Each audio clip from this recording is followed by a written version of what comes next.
Udara di ruang makan terasa lebih tebal malam itu, bukan karena masakan yang terlalu kaya, melainkan karena atmosfer yang mencekik. Rumah ini, sebuah bangunan mewah bergaya Mediterania di kawasan elit Jakarta Selatan, seharusnya menjadi pelabuhan damai milikku dan Dito. Nyatanya, ia hanyalah panggung sandiwara, tempat Ibu Santi dan putrinya, Risa, mementaskan drama kontrol mereka. Namaku, aku, seolah sirna di sini, berganti menjadi menantu atau istri si Dito. Sebuah properti yang bisa dikritik, bukan manusia yang dihormati. Selama 6 tahun pernikahan, aku telah belajar bahasa diam, mencoba mengabaikan tatapan mata Ibu Santi yang selalu menimbang-nimbang setiap piring yang kusediakan, setiap pakaian yang kupilih, bahkan setiap tarikan napasku. Ketegangan mencapai puncaknya malam ini, pada perjamuan yang seharusnya merayakan keberhasilan proyek Dito. Aku telah bekerja keras menyiapkan dekorasi, menu, dan memastikan semua berjalan sempurna, hanya untuk melihat Ibu Santi duduk di ujung meja. Wajahnya keras seperti marmer dingin, mengamati setiap detail dengan mata elang. Pemicunya adalah hal sepele. Sebuah vas kristal bohemia yang baru kubeli dan kuletakkan di si Deboard. Vas itu, menurutku, memberikan sentuhan modern yang dibutuhkan ruangan yang didominasi barang-barang antiknya. Vas itu, suara Ibu Santi memecah keheningan, menusuk telingaku seperti pecahan kaca. Ibu Santi menunjuknya dengan ujung sendok perak yang mahal. Terlalu mencolok, Rania. Terlalu murahan untuk rumah ini. Mencerminkan selera yang rendah. Aku tersentak. Aku sudah menduga akan ada kritik, tapi tidak di depan dua kolega penting Dito. Wajahku terasa panas. Itu kristal bohemia, Bu. Saya membelinya di lelang seni. Harga tidak menjamin kelas. Potong Ibu Santi dengan nada yang menusuk. Ia melirik Risa, yang langsung menangkap isyarat itu.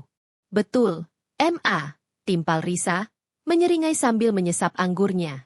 Risa, yang hidupnya selalu didanai oleh orang tuanya meskipun sudah menikah, selalu senang melihatku direndahkan. Benda itu membuat ruang tamu terlihat seperti lobi hotel kelas 3. Lagi pula, M.A., buat apa dia membeli barang-barang tambahan? Kan sudah ada vas-vas koleksi mama yang jauh lebih bernilai. Dito, yang duduk di sebelahku, hanya berdeham pelan. Aku merasakan kekecewaan mulai merayap naik dari perutku. Aku menoleh padanya, berharap sedikit pembelaan, sedikit dukungan. Namun, Dito malah sibuk memotong dagingnya, menghindari tatapanku. Melihat Dito tidak bereaksi, Ibu Santi mengambil momentum. Ia meletakkan sendoknya, membuat bunyi denting keras yang menarik perhatian semua orang. Sepertinya, kata Ibu Santi, suaranya dipenuhi otoritas yang tidak terbantahkan. Sepertinya sejak Rania masuk rumah ini, nilai estetika rumah kita menurun drastis. Dia tidak cocok dengan gaya hidup kita. Dito. Dia selalu mencoba mengubah apa yang sudah sempurna. Kolega Dito tampak tidak nyaman dan berpamitan tak lama setelah itu, meninggalkan kami dalam keheningan yang tegang dan mematikan. Setelah pintu tertutup, kemarahan Ibu Santi meledak. Ia berdiri dan menunjuk ke arahku. Keluar dari sini, Rania. Aku sudah muak. Kamu tidak akan pernah cocok dengan keluarga kami. Kamu tidak membawa apa-apa selain kekacauan dan selera buruk. Ibu Santi menjeda, napasnya memburu. Rumah ini milik Dito, milik kami. Kamu tidak punya hak apa-apa di sini. Tuntutan itu, pengusiran terbuka di rumah yang kubantu bayar dan kujaga selama 6 tahun, terasa seperti pukulan keras di ulu hati. Aku menatap Ibu Santi, lalu Risa yang tersenyum puas di belakangnya. Lalu, tatapanku jatuh pada Dito. Saat itulah titik didihku tercapai. Bukan amarah, melainkan kesadaran yang dingin dan membeku. Permainan sudah berakhir. Aku tidak menjawab Ibu Santi. Seluruh tubuhku terasa dingin. Yang kuperhatikan hanya Dito, yang masih duduk di kursinya, kini memegangi dahinya. Seolah sakit kepala adalah masalah yang lebih besar daripada ancaman penghancuran pernikahan kami. Dito, panggilku, suaraku rendah dan bergetar, memohon. Katakan sesuatu. Katakan pada ibumu bahwa ini juga rumahku. Katakan bahwa kamu mencintaiku. Dito mengangkat wajahnya. Matanya yang biasanya hangat kini dipenuhi air mata dan, yang paling menyakitkan, ketakutan. Ketakutan itu bukan untukku, bukan untuk pernikahan kami. Ketakutan itu hanya untuk Ibu Santi. Ibu Santi berdiri di belakangnya, seperti bayangan besar yang mengontrol setiap gerak-geriknya. Kamu dengar istrimu, Dito? Dia menantang otoritas mama di rumah ini, desis Ibu Santi, menekan Dito tanpa perlu menyentuh. Dito menggenggam tangannya erat-erat, urat di lehernya menegang. Ini adalah pertempuran internal yang sudah kulihat berkali-kali. Cinta dan kesetiaan yang ia rasakan padaku melawan tali pusar emosional dan finansial yang mengikatnya pada ibunya. Ibu Santi adalah sumber kekayaan, status, dan, dalam pikirannya, keselamatannya. Jika Ibu Santi marah, seluruh dunia Dito akan runtuh. Aku menahan napas, menunggu. Satu kata darinya, satu kalimat pembelaan, dan aku akan memaafkan semua yang terjadi malam ini. Namun, yang keluar dari bibir Dito bukanlah kata-kata. Ia menundukkan kepala, menghindari tatapanku. Lalu, ia mengeluarkan suara parau, hampir tidak terdengar, yang terasa seperti hantaman palu godam di dadaku. Hentikan. Ia bergumam, tapi bukan ditujukan pada ibunya. Itu adalah gumaman lelah yang ditujukan kepada keadaannya sendiri. Ia tidak membela aku. Ia hanya meminta konflik berhenti, tanpa peduli siapa yang harus dikorbankan. Dito, panggilku lagi. Kali ini tanpa getaran, hanya dingin yang mematikan. Setelah semua ini, kamu memilih diam. Dito tidak melihatku. Dia diam. Keheningan itu, keheningan dari suamiku sendiri, adalah pengkhianatan paling telanjang dan brutal yang pernah kurasakan. Itu lebih menyakitkan daripada kata-kata kasar Ibu Santi atau ejekan Risa. Ibu dan ipar hanyalah penyerang, tetapi Dito adalah sekutu yang membiarkan pintu gerbang terbuka bagi musuh. Pada saat itu, aku menyadari bahwa aku tidak pernah benar-benar menikah dengan Dito. Aku menikah dengan ilusi seorang pria yang terperangkap dalam sangkar emas ibunya. Aku berdiri, meraih tas tanganku. Aku tidak menangis, air mataku membeku di dalam. Aku menatap Dito untuk terakhir kalinya, mencatat rasa sakit yang ia biarkan menang darinya. Baiklah, kataku dengan suara yang anehnya tenang. Aku akan pergi. Ibu Santi tersenyum kemenangan, Risa tampak puas. Aku membiarkan mereka menikmati kemenangan palsu ini. Ambil saja barang-barang pribadimu yang murah itu dan angkat kaki, kata Ibu Santi. Sisanya, semuanya di sini, adalah milik Dito. Kamu tidak berhak atas satu perabot pun. Tentu, jawabku datar. Aku hanya akan mengambil barang-barang yang kubawa. Sisanya biarkan saja di sini. Aku berbalik dan berjalan keluar dari ruang makan, meninggalkan Dito yang diam dalam pengecutnya, meninggalkan Ibu Santi dan Risa dalam ilusi kemenangan mereka, dan yang paling penting, meninggalkan semua aset berharga yang akan menjadi amunisiku untuk balas dendam yang dingin dan diperhitungkan. Pikiranku sudah mulai merencanakan kehancuran rumah tangga ini, sepotong demi sepotong. Aku menaiki tangga marmer menuju kamar tidur utama. Setiap langkah kaki yang kudengar, baik langkahku maupun langkah Ibu Santi dan Risa yang mengikuti tepat di belakangku, terasa seperti genderang perang yang mulai ditabuh. Ini bukan lagi soal vas kristal atau selera.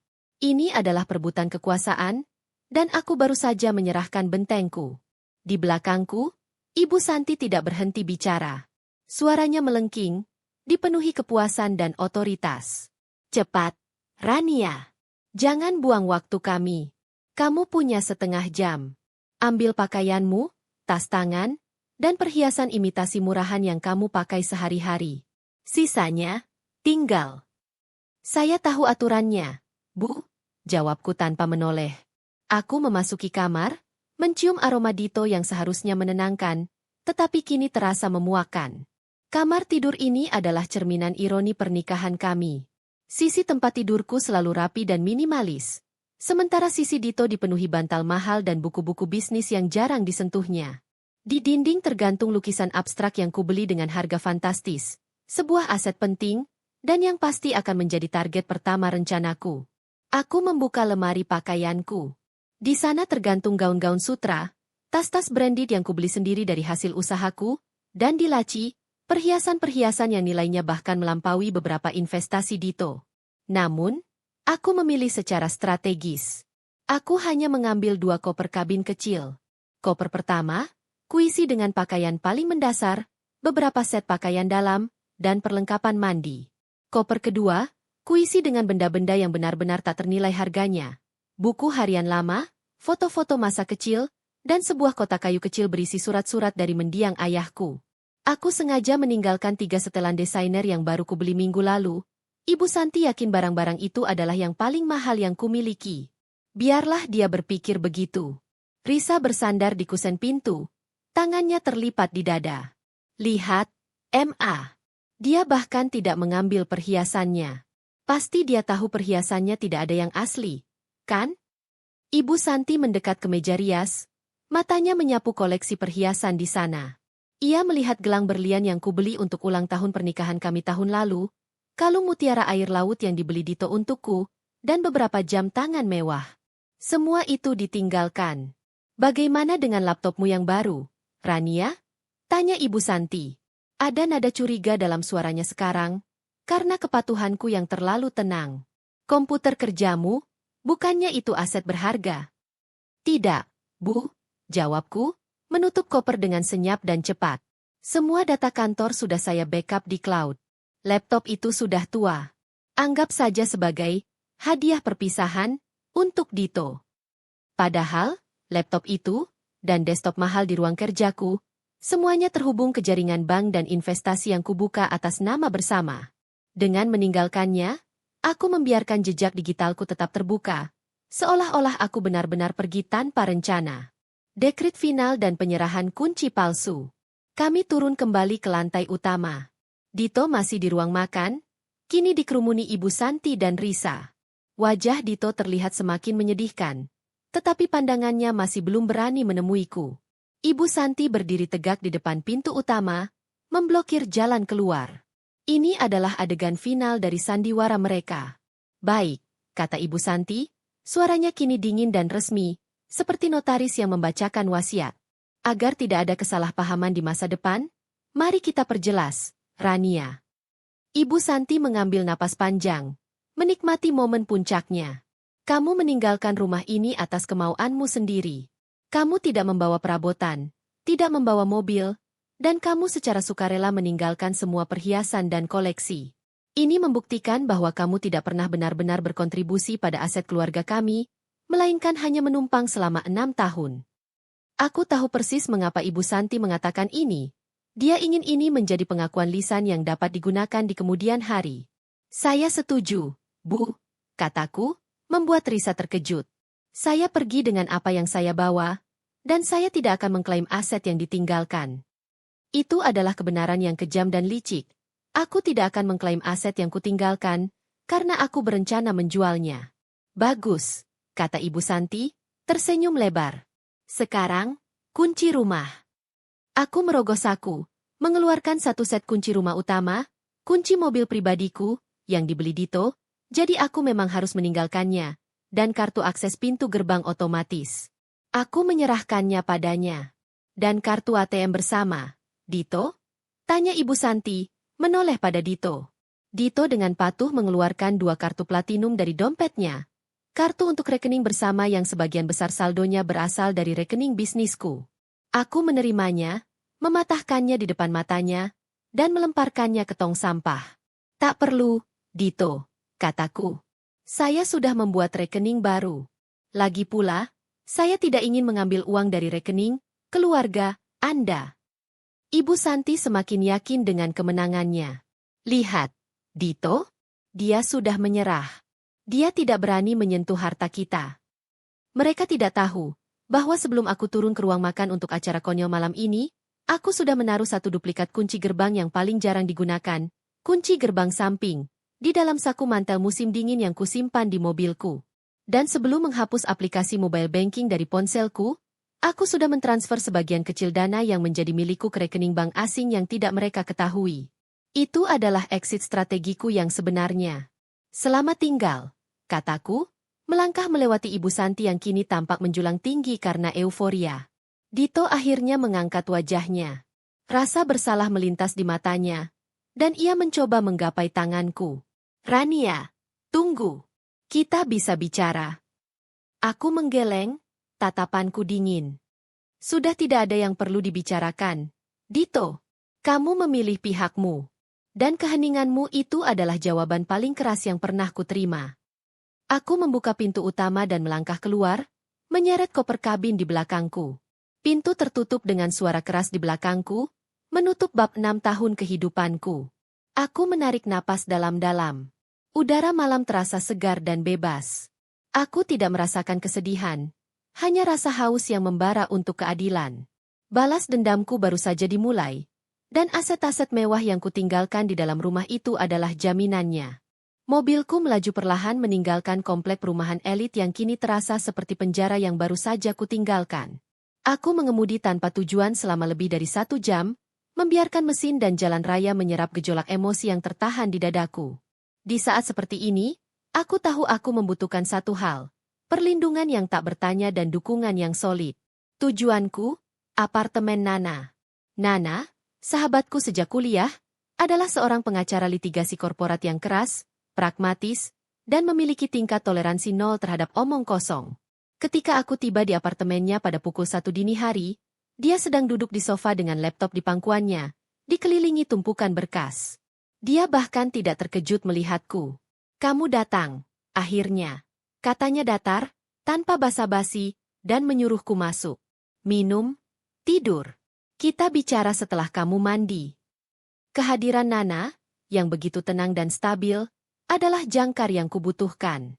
Setelah mandi dan meminjam hoodie kebesaran milik Nana, aku duduk di dapur kecilnya.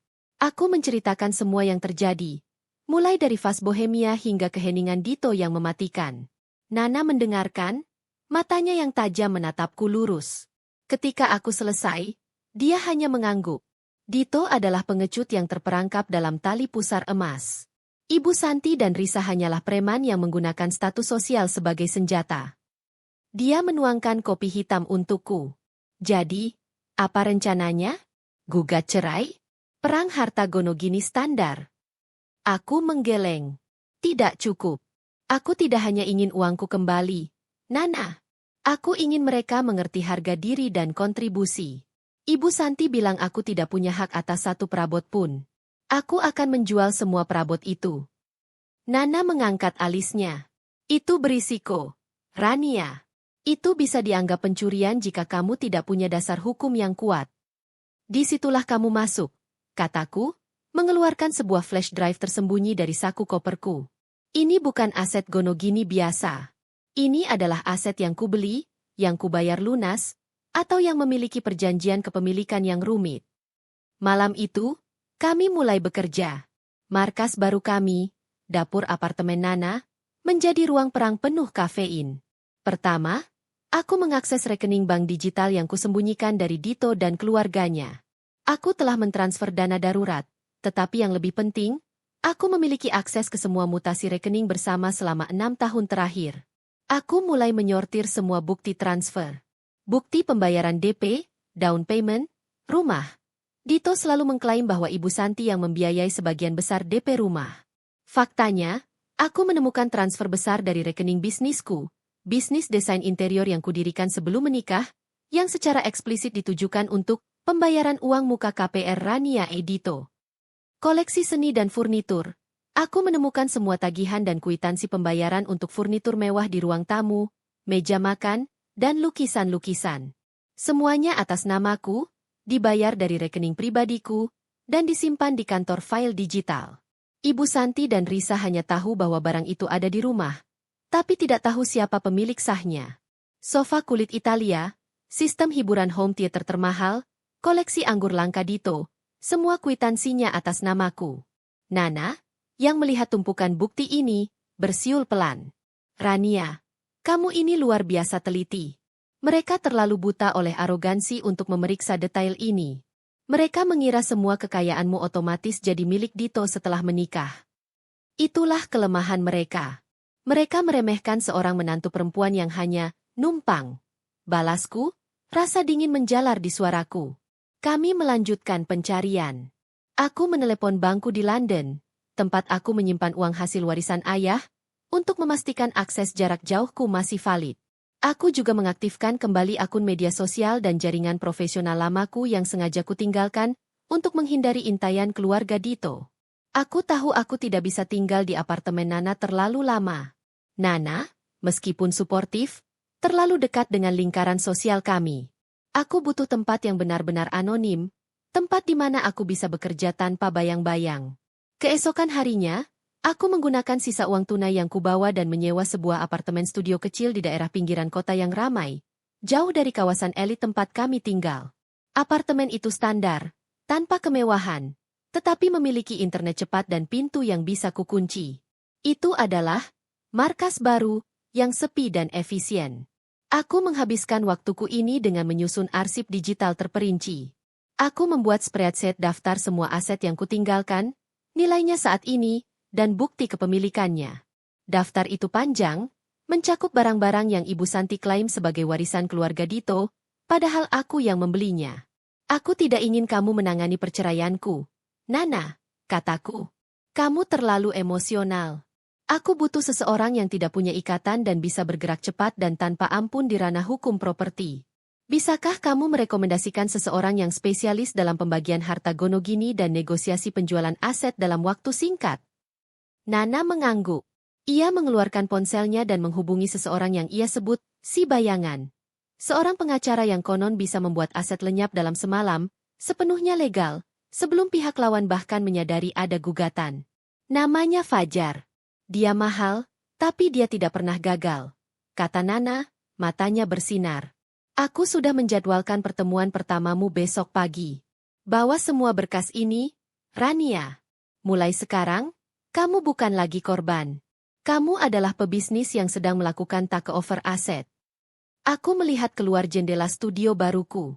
Langit sudah gelap, tetapi di dalam, cahaya strategis rencanaku baru saja menyala. Ibu Santi dan Dito mengira mereka sudah menyingkirkanku. Mereka salah. Mereka baru saja memberikan aku izin untuk mengambil semua yang kumiliki, dengan bunga. Mereka baru saja menyerahkan kunci gerbang samping kepadaku. Pertemuan dengan Fajar terasa seperti melangkah ke ruang operasi. Tidak ada keramahan yang berlebihan, hanya efisiensi dingin dan mata yang tajam seperti pisau bedah. Kantor Fajar terletak di lantai paling atas sebuah gedung perkantoran tua di kawasan Sudirman, jauh dari hiruk-pikuk pusat hukum Jakarta. Fajar, seorang pria berusia akhir 40-an dengan aura kekuasaan yang tenang, menyimak sambil sesekali menulis pada buku catatan kulit hitamnya. Aku dan Nana duduk di seberangnya. Di atas meja terhampar tumpukan printout mutasi bank, kwitansi digital yang sudah dicetak berwarna, dan daftar inventaris yang kubuat. Fajar tidak melihat daftar itu. Ia hanya fokus pada bukti keuangan. Jadi, Nyonya Rania, Fajar memulai. Suaranya dalam dan berwibawa, Anda pergi atas perintah ibu mertua, secara lisan menyatakan Anda tidak akan mengklaim apa-apa, tetapi Anda meninggalkan aset senilai, katakanlah, 80% dari total kekayaan bergerak di rumah itu, yang semuanya Anda beli sendiri. Aku mengangguk. Ya, total nilai perkiraan aset bergerak, lukisan, sofa Italia, set dapur, sistem home theater, dan koleksi wine Dito, mencapai minimal 10 miliar rupiah. Fajar tersenyum tipis, senyuman yang tidak sampai ke matanya. Menarik. Di mata mertua Anda, ini adalah pengakuan kekalahan. Di mata hukum, ini adalah jebakan cerdas. Nana menyodorkan dokumen DP rumah. Dan ini, bukti transfer DP rumah. Rania yang membayar 70% dari uang muka KPR dari rekening pribadinya, sebelum pernikahan. Meskipun sertifikat atas nama bersama, ini menjadi klaim yang kuat atas kontribusi modal. Fajar menelaah dokumen itu selama beberapa menit. Kemudian, dia mengetuk kwitansi sofa kulit Italia yang harganya setara dengan sebuah mobil mewah. Inti dari kasus Anda bukan tentang pembagian harta gono gini pasca perceraian, Nyonya Rania. Itu proses yang lambat dan memakan waktu. Intinya adalah pemisahan kepemilikan aset pribadi yang dibeli terpisah. Jelas Fajar, mencondongkan tubuhnya ke depan. Dalam hukum perkawinan Indonesia, harta yang diperoleh selama pernikahan adalah harta bersama. Namun, jika ada bukti kuat bahwa aset tersebut dibeli dengan dana pribadi salah satu pihak, apalagi jika dana itu berasal dari warisan atau hasil kerja sebelum pernikahan, klaim harta bersama bisa dilemahkan. Tapi Ibu Santi dan Dito akan bilang itu hadiah untuk pernikahan, sela Nana. Tentu. Dan disitulah letak kesalahan strategis mereka, kata Fajar, menunjuk kwitansi lain. Mereka mengklaim Anda tidak punya hak apa-apa. Dengan meninggalkan aset-aset ini, Anda membiarkan mereka secara implisit menerima bahwa Anda tidak pernah mengalihkan kepemilikan barang-barang pribadi Anda sebagai hadiah kepada keluarga mereka. Anda hanyalah pemilik aset yang meminjamkan barang-barang ini untuk digunakan di rumah Anda, yang kebetulan ditinggalkan sementara. Fajar menjelaskan rencananya. Fase I. Pengembalian barang pribadi, the retrieval. Kita tidak akan mengajukan gugatan cerai dulu. Kita akan mengajukan permohonan ke pengadilan untuk mengambil aset pribadi yang tertinggal di rumah. Kita gunakan klaim sederhana. Nyonya Rania meninggalkan rumah dalam keadaan emosi, dan kini membutuhkan kembali perlengkapan kerjanya, laptop yang diklaim tua, dan koleksi pribadinya, seperti surat ayah Anda dan file desain interior. Fase 2. Klaim kepemilikan dan penjualan cepat. Setelah pengadilan mengeluarkan surat penetapan izin pengambilan barang, kita akan memperluas definisi barang pribadi. Kita akan menggunakan penetapan itu untuk mengeluarkan semua aset bergerak yang ada kwitansi pembeliannya atas nama Anda, termasuk lukisan dan perabotan mahal. Kita akan bergerak sangat cepat. Begitu barang keluar, kita tidak perlu repot berdebat. Kita segera jual melalui pelelangan atau broker terpercaya, secara anonim. Aku menatap Fajar. Itu legal. Sangat legal. Fajar meyakinkan. Mereka yang menyuruh Anda pergi, mereka yang bilang Anda tidak berhak apa-apa. Kami hanya memastikan bahwa Anda mendapatkan kembali apa yang memang milik Anda. Jika mereka keberatan, mereka harus mengajukan gugatan balik untuk membuktikan bahwa barang-barang itu adalah hadiah kepada Dito. Dan dengan semua kwitansi ini, mereka akan kalah. Rahasia terbesar, koleksi anggur dan lukisan utama. Aku membahas dua aset yang paling sensitif. Yang pertama adalah koleksi wine langka Dito, yang sering ia banggakan. Dito selalu bilang itu warisan dari ayahnya. Tapi saya yang membelikannya sebagai hadiah di berbagai kesempatan, menggunakan rekening pribadi saya, untuk memenuhi standar koleksi warisan yang ia banggakan.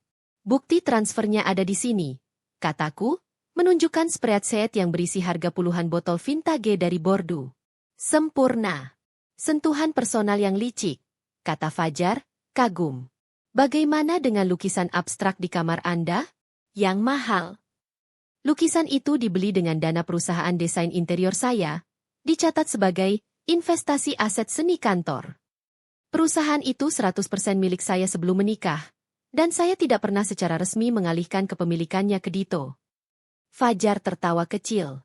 Nyonya Rania, Anda bukan seorang istri yang disusir. Anda adalah pemegang saham mayoritas yang sedang melakukan hostile takeover terhadap aset perusahaan Anda sendiri. Kita akan jadwalkan aksinya.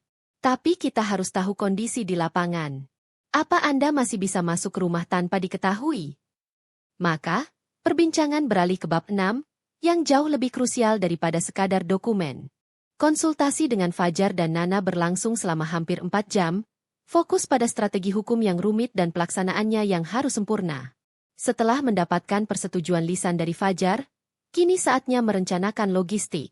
Fajar menekankan, keberhasilan rencana ini bergantung pada kejutan dan kecepatan. Kita tidak boleh memberi mereka waktu untuk menyadari bahwa kwitansi itu ada di tangan Anda, Nyonya Rania. Kita harus masuk, mengambil, dan menjual, sebelum mereka sadar rumah itu kosong, kata Fajar. Untuk itu, kita butuh akses yang tidak terdeteksi. Aku menjelaskan detail teknis rumah Dito.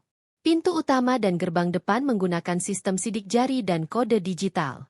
Tapi Ibu Santi selalu memaksa Dito untuk memasang gerbang samping manual, hanya digunakan oleh tukang kebun dan petugas kebersihan.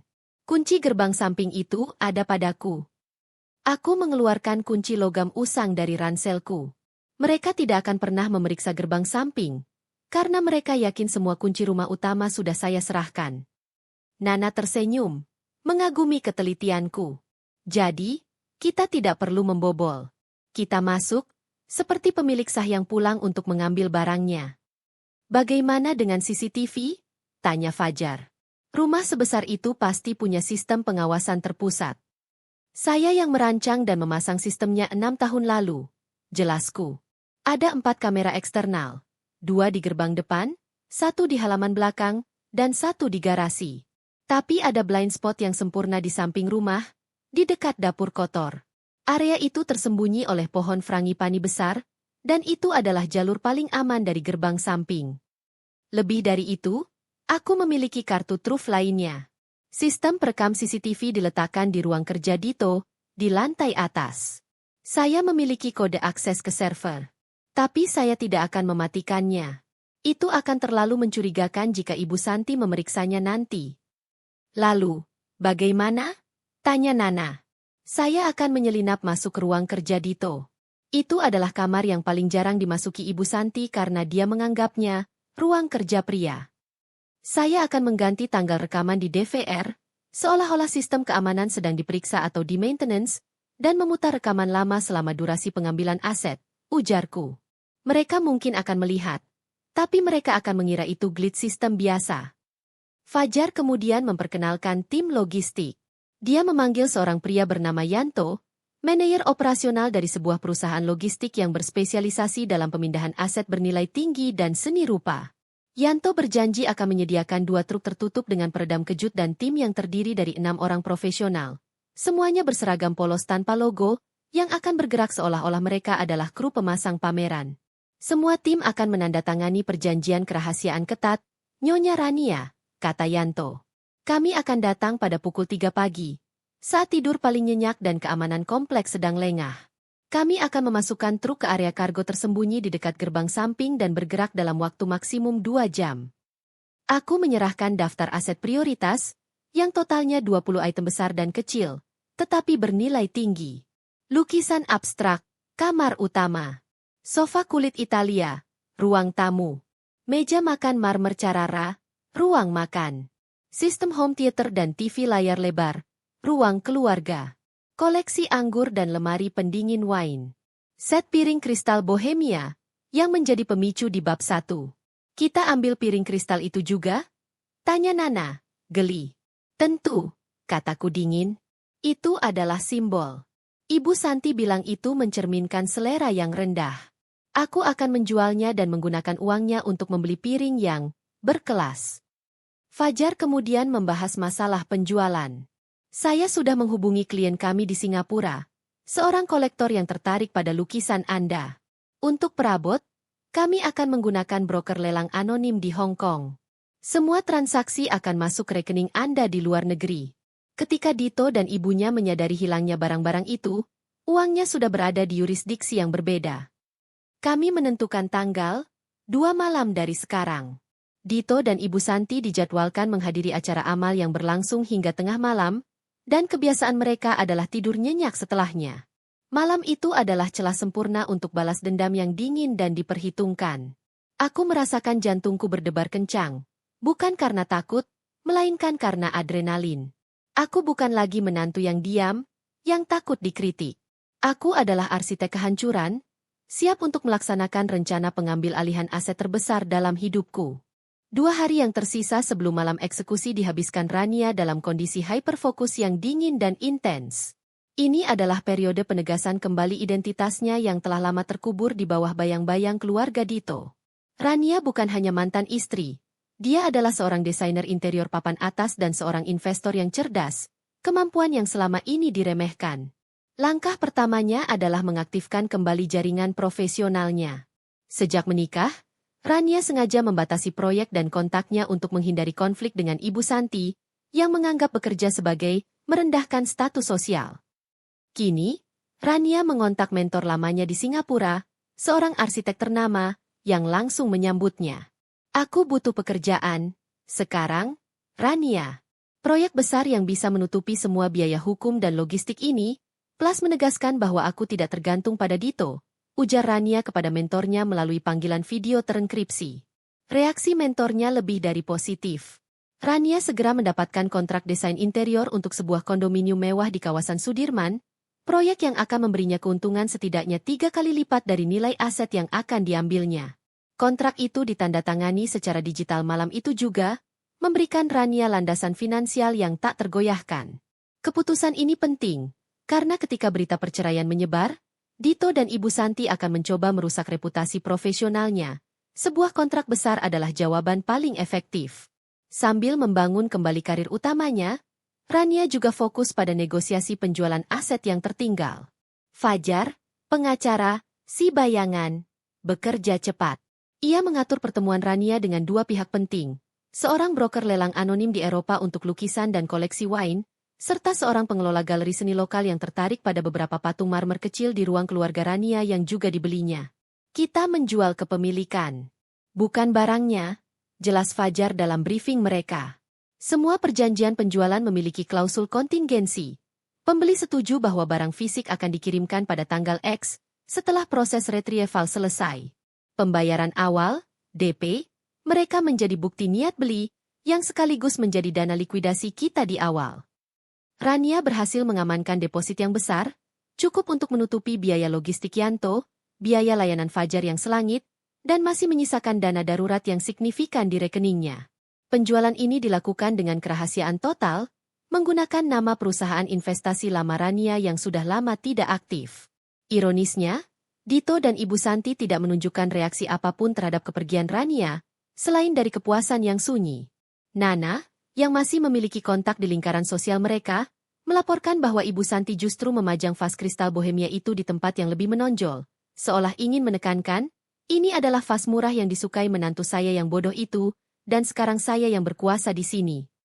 Dito, yang selalu menghindari konflik, tampaknya menerima kepergian Rania sebagai solusi termudah atas masalahnya. Dia tidak menelepon, tidak mengirim pesan, dan tidak mencari Rania. Keheningan Dito yang berkepanjangan adalah pengkhianatan kedua, yang justru semakin memperkuat tekad Rania. Mereka tidak mencarimu karena mereka yakin kamu sudah menyerah, Rania, kata Nana, mengamati layar komputer Rania yang menampilkan kontrak proyek baru. Mereka mengira keheninganmu adalah kelemahan. Padahal, itu adalah persiapan perang. Tepat, jawab Rania, matanya terpaku pada spreadsheet inventaris. Mereka pikir mereka sudah menang. Jadi mereka tidak akan menaikkan pagar atau mengganti kode. Itulah kesalahan fatal mereka. Sore hari sebelum malam eksekusi, Rania bertemu Yanto untuk terakhir kalinya. Rania membawa blueprint rumah, menandai jalur pergerakan tim Yanto. Kita hanya punya 2 jam, Yanto. Jam 3 sampai pukul 5 pagi. Ini adalah daftar prioritas, kata Rania, menunjuk lukisan di kamar utama. Ini harus menjadi yang pertama. Setelah itu, wine cellar di lantai bawah tanah. Kemudian sofa dan meja marmer. Semua harus dibungkus dengan kain khusus dan langsung masuk ke truk ber-AC. Rania juga memastikan detail kunci. Dia memberikan Yanto sebuah walkie-talkie kecil. Saya akan berada di dalam. Tugas saya adalah membuka gerbang samping, mengarahkan tim, dan yang paling penting, memanipulasi CCTV. Jangan bergerak sampai saya memberikan kode, siaga merah, melalui walkie-talkie. Rania memberikan instruksi, suaranya tenang, profesional, dan tegas. Suara yang tidak pernah didengar Dito dalam 6 tahun pernikahan mereka. Menjelang tengah malam, Rania duduk sendirian di apartemen studio barunya, memeriksa koper kabinnya sekali lagi. Di dalamnya, bukan pakaian, tetapi sebuah hard drive kosong untuk backup data CCTV, sarung tangan kulit tipis, dan kunci gerbang samping yang usang. Ia memejamkan mata, memvisualisasikan setiap langkah. Kunci diputar, pintu didorong, lantai marmer diinjak, hingga tombol DVR ditekan. Tidak ada ruang untuk kesalahan. Balas dendam haruslah sehalus sutra, tetapi sekeras baja. Ini bukan hanya tentang uang, ini tentang mendapatkan kembali martabat dan membuktikan bahwa aset-aset itu, yang dianggap Ibu Santi sebagai perabot tambahan murahan, adalah dasar dari seluruh kekayaan yang selama ini mereka banggakan.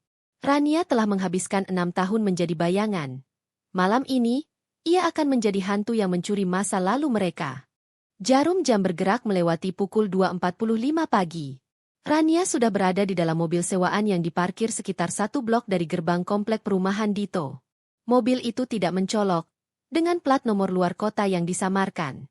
Di belakangnya, 2 truk logistik Yanto bersembunyi di sudut jalan yang gelap, menunggu kode. Udara dingin dan lembab, khas Jakarta sebelum subuh. Komplek perumahan elit itu sunyi total. Hanya terdengar suara jangkrik yang sporadis dan dengungan mesin pendingin dari rumah-rumah mewah di sekitarnya. Ini adalah waktu di mana pertahanan manusia paling rentan, di tengah siklus tidur terdalam. Rania menarik napas dalam-dalam. Di telinganya terpasang earpiece kecil yang terhubung ke walkie-talkie Yanto. Dia memakai pakaian serba hitam, dengan sepatu karet sol tipis, seperti seorang ahli strategi yang sedang menyusup ke benteng musuh. Tepat pukul 3, Rania melangkah keluar. Dia berjalan cepat menuju gerbang samping, yang merupakan pintu besi tua berkarat yang jarang sekali dibuka. Jantung Rania berdetak kencang, tetapi pikirannya sangat jernih. Dia memasukkan kunci usang itu ke lubang kunci.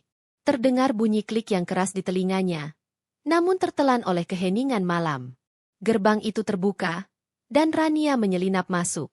Dia mengunci gerbang itu kembali dari dalam, memastikan tidak ada jejak pembobolan.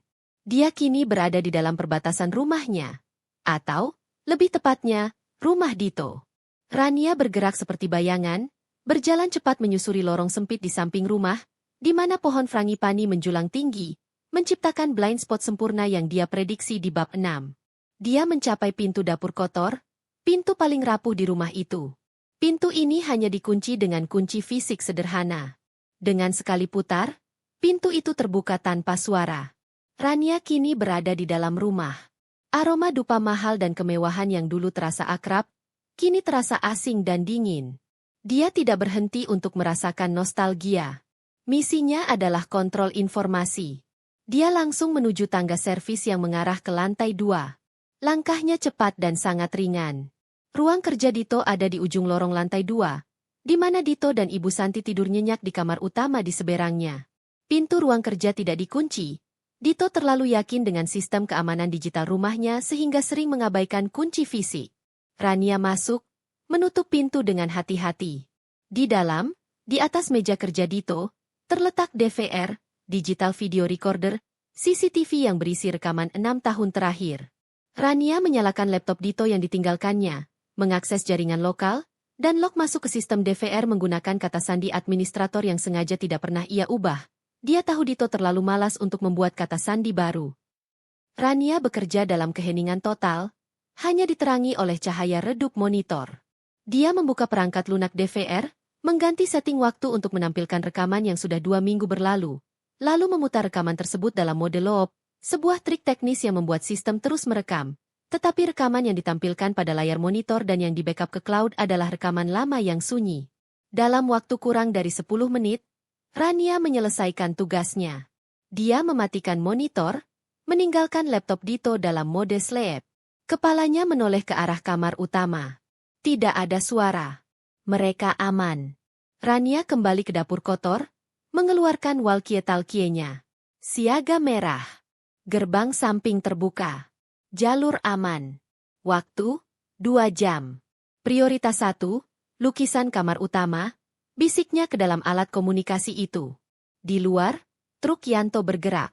Rania mendengar suara berderit pelan dari gerbang samping saat tim Yanto masuk. Lukisan abstrak di kamar utama adalah target pertama. Rania memimpin tim Yanto menaiki tangga utama menuju kamar yang dulu menjadi sarangnya.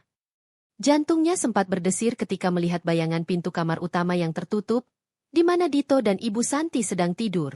Lukisan ini, Rania menunjuk karya seni besar yang tergantung di dinding. Hati-hati. Frame kayu eboni yang mahal. Tim Yanto, yang terlatih, segera melepaskan lukisan itu dari kaitnya. Mereka membungkusnya dengan kain beludru hitam tebal, menutupinya seperti peti mati. Prioritas berikutnya, koleksi anggur langka Dito di wine cellar. Rania membawa tim ke ruang bawah tanah. Lemari pendingin wine yang besar itu, yang diisi Rania dengan botol-botol termahal untuk membangun ilusi, warisan keluarga, Dito, diangkat. Tim Yanto bekerja dengan presisi, memastikan suhu botol tetap stabil. Rania mengeluarkan ponselnya, mengambil foto lemari wine yang kini kosong di ruang bawah tanah. Di ruang tamu, sofa kulit Italia, yang pernah menjadi tempat Risa duduk sambil mengejek selera Rania, diangkat dengan hati-hati oleh 4 orang. Kemudian, meja makan marmer Carrara yang berat, yang merupakan aset dengan nilai tertinggi kedua setelah lukisan, dicopot dari kakinya dan dibungkus untuk menghindari goresan. Rania memastikan tidak ada yang tersentuh selain aset yang terdaftar dalam kwitansinya. Setiap barang yang dikeluarkan menciptakan kekosongan yang semakin besar di rumah itu, seperti jiwa yang perlahan-lahan dihisap keluar. Ruang tamu yang tadinya mewah kini menjadi aula yang bergema. Tepat sebelum pukul 4.45, tim Yanto telah memuat semua aset utama ke dalam truk. Mereka kini berada di dapur, bersiap untuk mundur. Ada satu item lagi, kata Rania kepada Yanto. Dia berjalan ke si deboar tempat Ibu Santi memajang vas kristal Bohemia. Vas yang menjadi pemicu pengusirannya. Dengan tangan yang tenang, Rania mengambil vas itu. Beratnya terasa dingin di telapak tangannya. Dia tidak membungkusnya. Dia hanya memegangnya. Ini adalah yang terakhir, katanya. Saat Rania melewati ruang makan, dia berhenti sejenak. Ruang makan itu kini hanya berisi meja kayu kosong dan beberapa kursi yang bukan dibeli Rania. Ruangan itu terasa suram, kosong, dan tidak bernyawa. Sama seperti pernikahan Rania dengan Dito. Dia keluar melalui pintu dapur kotor, mengunci pintu itu kembali dari luar dengan kunci cadangan, seolah-olah tidak ada yang pernah terjadi. Rania dan tim Yanto berhasil mundur tepat pukul 5 pagi. Mereka menutup gerbang samping. Rania memastikan kunci diputar sempurna untuk menunjukkan seolah-olah gerbang itu sudah dikunci dari luar.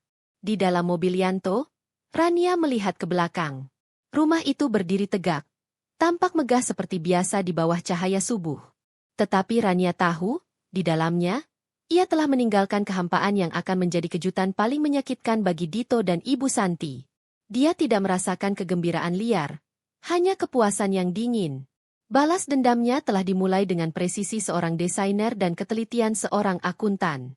Aset-aset itu kini dalam perjalanan ke tempat aman, dan dalam beberapa hari, akan diubah menjadi likuiditas di rekening bank asing, jauh dari jangkauan keluarga yang meremehkannya.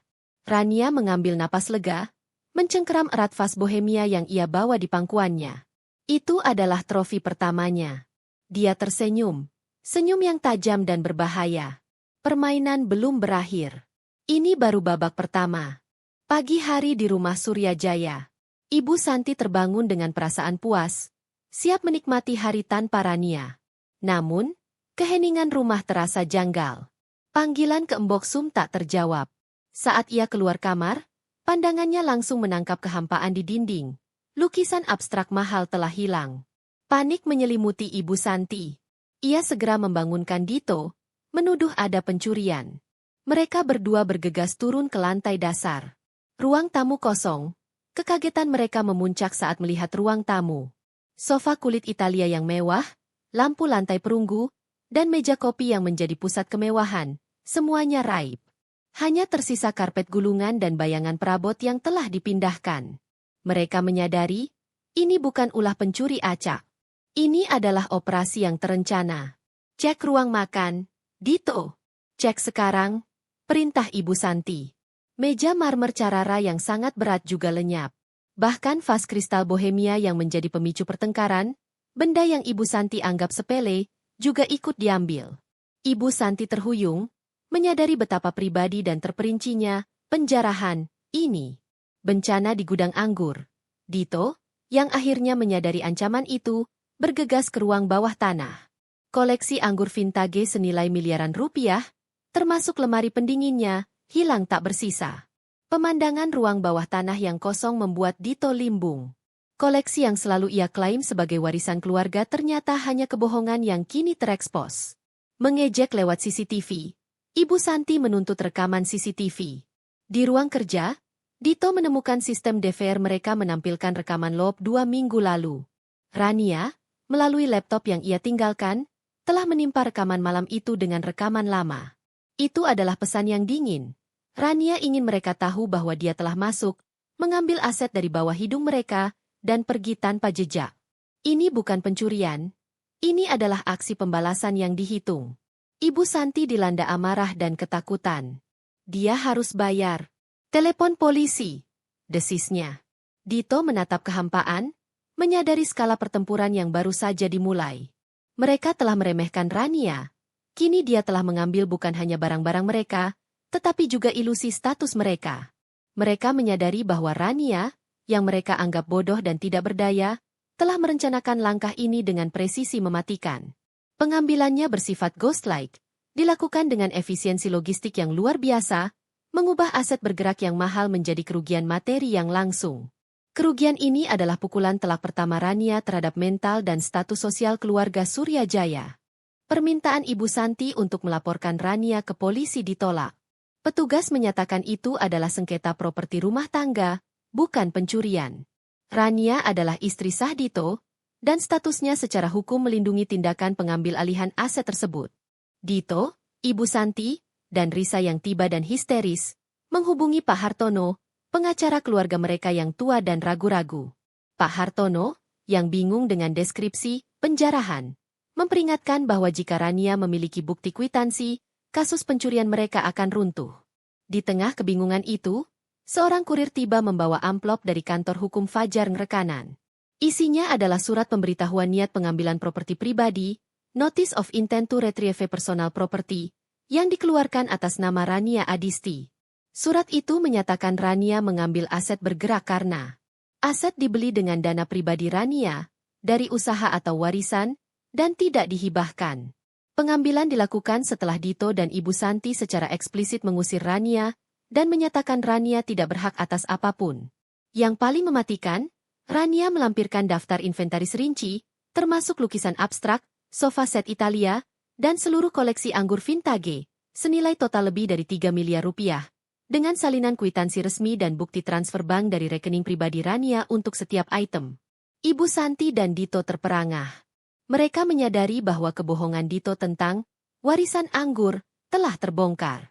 Semua aset mewah yang mereka banggakan ternyata sepenuhnya dibayar oleh Rania. Pak Hartono menegaskan bahwa mereka tidak bisa menuntut Rania atas pencurian. Rania telah mengamankan dirinya dengan paper trail yang sempurna, mengubah aksinya menjadi retrieval of personal property. Satu-satunya opsi Dito adalah menggugat perdata, mencoba membuktikan aset itu adalah hadiah, sebuah proses yang lambat dan mahal. Pukulan terakhir datang dari Ibu Santi. Lukisan yang hilang adalah agunan utama untuk pinjaman modal bisnis Dito 6 bulan lalu. Dengan hilangnya jaminan tersebut, struktur keuangan Dito runtuh. Bank akan segera meminta pelunasan atau penyitaan rumah. Dito dan Ibu Santi menyadari, balas dendam Rania bukan hanya tentang mengambil uang. Itu adalah menghancurkan fondasi kebohongan dan status finansial mereka. Rania telah melumpuhkan Dito dengan satu langkah hukum yang dingin, memperlihatkan bahwa merekalah yang tidak memiliki kekuasaan atau aset nyata. Mereka telah dikalahkan oleh kecerdasan dan persiapan Rania yang tenang. Pagi setelah menerima surat resmi dari kantor hukum Fajar Ngrekanan terasa seperti bangun di tengah reruntuhan. Rumah mewah Surya Jaya, yang selama ini menjadi lambang kekuasaan dan stabilitas, kini terasa seperti peti mati yang dingin dan berongga. Bayangan perabot yang hilang, bingkai persegi panjang yang dulunya menampung lukisan mahal Rania, lingkaran gelap bekas vas kristal di meja samping, menjadi noda permanen di mata Ibu Santi dan Dito.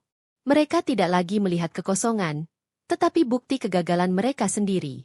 Ibu Santi duduk di kursi kayu dapur, satu-satunya tempat duduk yang tersisa, dengan pandangan kosong. Kebanggaan yang selalu menjadi perisainya kini terkikis, digantikan oleh campuran panik dan kemarahan yang membakar. Ia bukan hanya marah pada Rania, tetapi juga pada dirinya sendiri karena buta. Karena terlalu sombong untuk melihat bahwa kekayaan yang mereka nikmati hanyalah fata morgana yang diciptakan oleh Rania.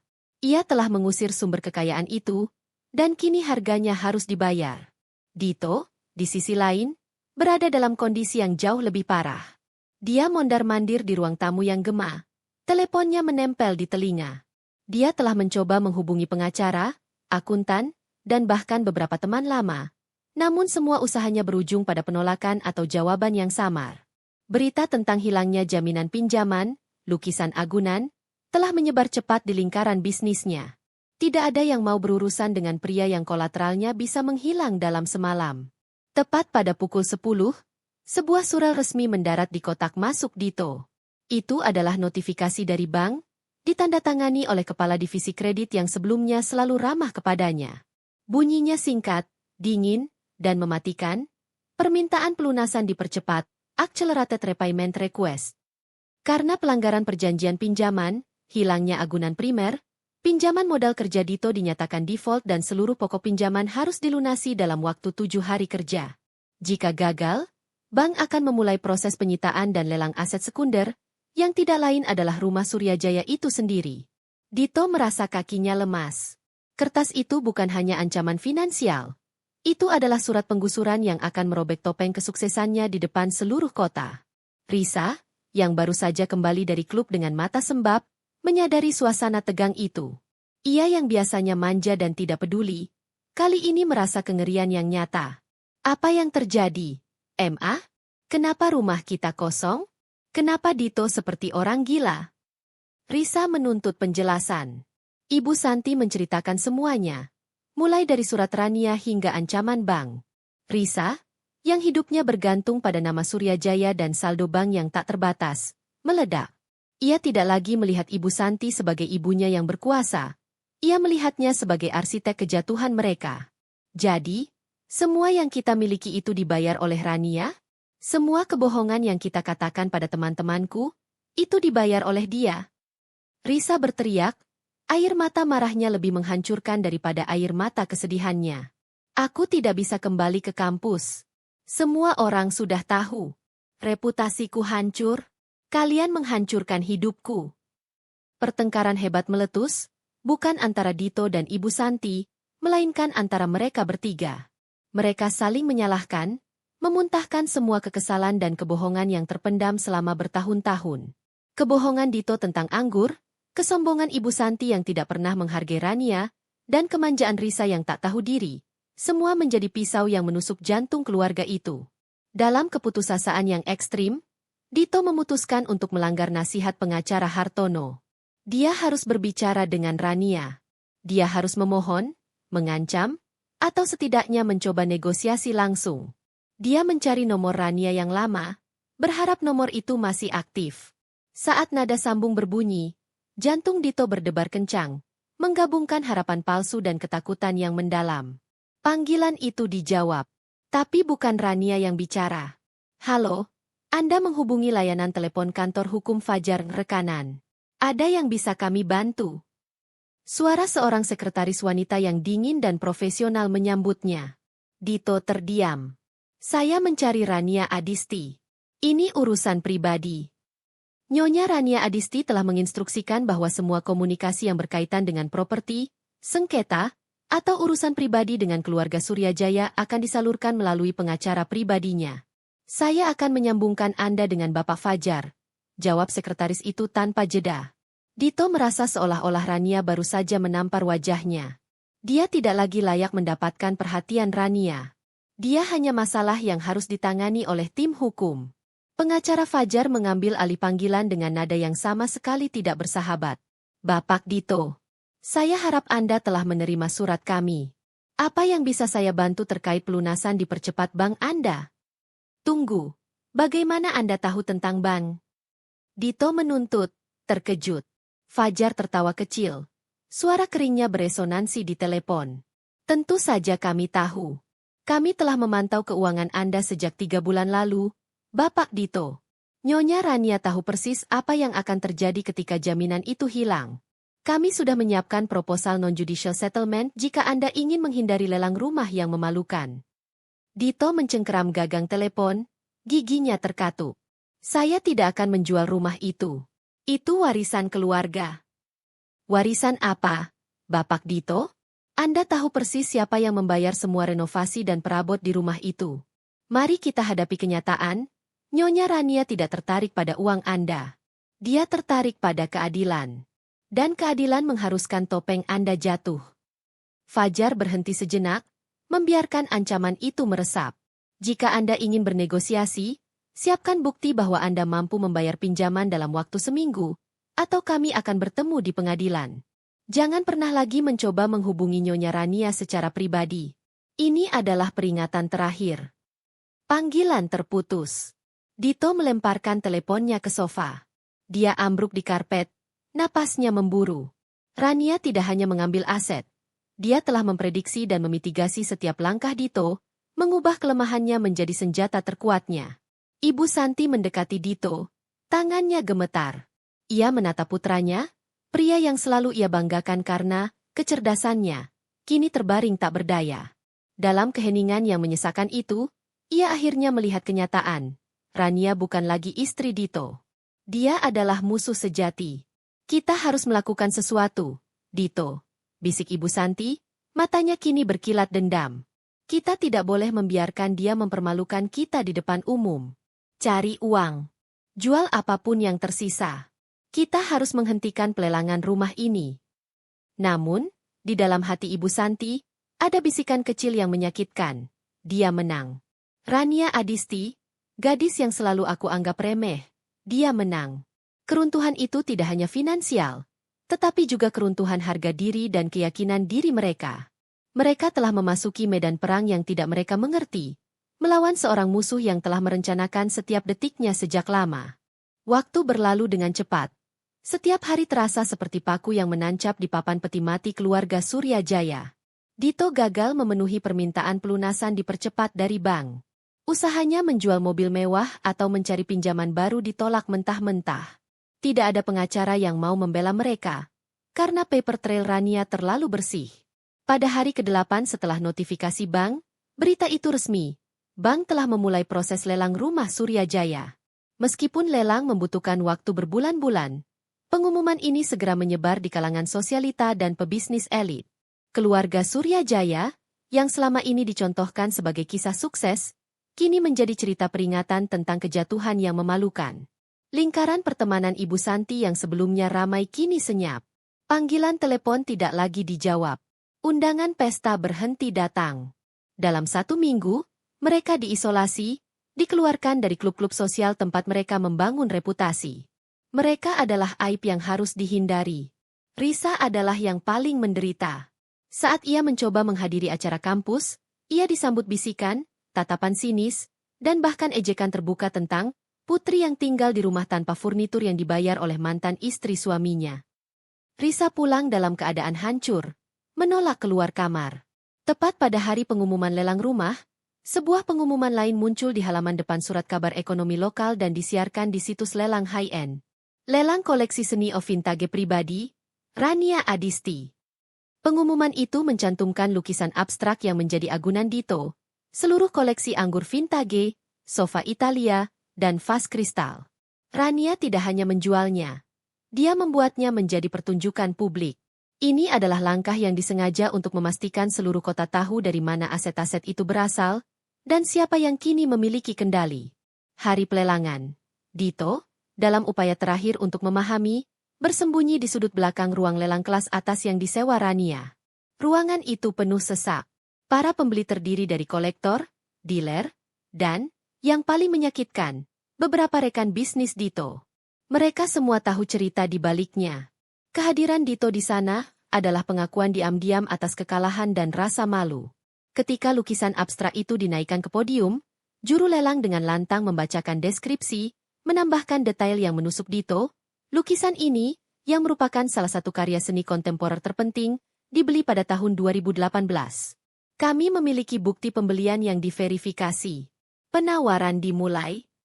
Dito melihat simbol statusnya, dan kehancurannya, dibeli dengan harga premium oleh seorang kolektor anonim. Uang yang dihasilkan tidak akan kembali kepadanya. Itu akan masuk ke rekening Rania, sebagai pengganti yang sah atas properti pribadinya. Puncak pelelangan adalah item terakhir. Vas kristal Bohemia kecil. Vas itu sendiri bernilai tinggi, tetapi nilainya bagi Dito dan Ibu Santi adalah simbolis, pemicu kejatuhan mereka. Saat vas itu diangkat, juru lelang tersenyum tipis. Item terakhir ini adalah permata kecil. Penjual telah melampirkan catatan pribadi yang akan disertakan pada pembeli yang berhasil. Jantung Dito berdebar. Dia tahu itu pasti pesan dari Rania. Penawaran dimulai, dan dalam waktu singkat, vas itu dibeli oleh seorang wanita muda yang tampak profesional, yang Dito duga adalah salah satu rekan Rania. Beberapa menit kemudian, di luar ruang lelang, Dito berhasil mencegat wanita muda itu. Tunggu. Apa isi catatan itu? Dito memohon, melupakan harga dirinya. Wanita muda itu memberinya tatapan kasihan. Nyonya Rania memintaku untuk tidak menunjukkannya kepada siapapun kecuali kepada pembeli. Tapi, karena Anda terlihat sangat penasaran. Dia mengeluarkan sebuah kartu kecil dari kotak vas. Di atasnya, tertulis dengan tulisan tangan Rania yang rapi dan elegan, hanya 4 kata dalam bahasa Inggris, yang terdengar lebih dingin daripada ribuan ancaman. Now, it doesn't matter. Sekarang, itu tidak penting. Pesan itu menembus Dito lebih dalam dari ancaman hukum apapun. Vas yang dulunya menjadi masalah, perdebatan, dan simbol kecil penderitaan Rania, kini dilelang dengan pesan bahwa semua itu tidak lagi penting baginya. Rania sudah pindah. Dendamnya telah dilaksanakan, dan dia meninggalkannya. Dito ditinggalkan dengan reruntuhan. Sementara Dito menyaksikan kehancuran finansialnya, Rania berada di tempat lain. Dalam sebuah ruang kantor minimalis di kawasan bisnis baru, Rania duduk di depan meja mahoni barunya. Di depannya, terpampang plakat sederhana, Rania Adisti, konsultan strategi keuangan logistik. Di sampingnya, Fajar, pengacara yang andal, tersenyum. Lelang berjalan lancar, Nyonya Adisti. Hasilnya melebihi ekspektasi. Anda tidak hanya mendapatkan kembali uang Anda juga mendirikan perusahaan Anda dengan modal awal yang solid. Rania mengangguk, tanpa emosi. Uang itu adalah biaya pendidikan. Fajar. Saya tidak pernah menginginkannya kembali. Saya hanya ingin memastikan bahwa mereka mengerti bahwa kebohongan selalu memiliki harga. Dia menoleh ke jendela, memandang cakrawala kota. Langkahnya selanjutnya bukan lagi tentang membalas dendam masa lalu, tetapi membangun masa depan yang benar-benar baru. Dengan asetnya yang telah dilebur menjadi modal bisnis legal, Rania kini siap menggunakan kecerdasan strategisnya untuk bersaing di dunia bisnis. Babak baru, yang lebih besar dan lebih berbahaya, baru saja dimulai.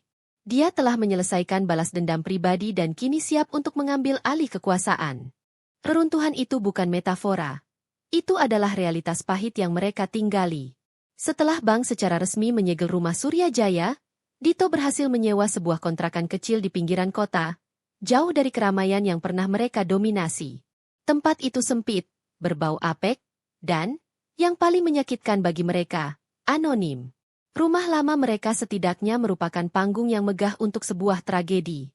Kontrakan ini hanyalah kotak beton yang memantulkan ketidakberdayaan mereka. Ibu Santi, yang selalu identik dengan gaun sutra dan perhiasan berkilauan, kini hanya memiliki beberapa setelan sederhana. Cincin berlian, kalung mutiara, dan arloji mahal. Semuanya telah dijual dengan harga jatuh untuk menutupi biaya relokasi dan membayar utang kecil yang tersisa.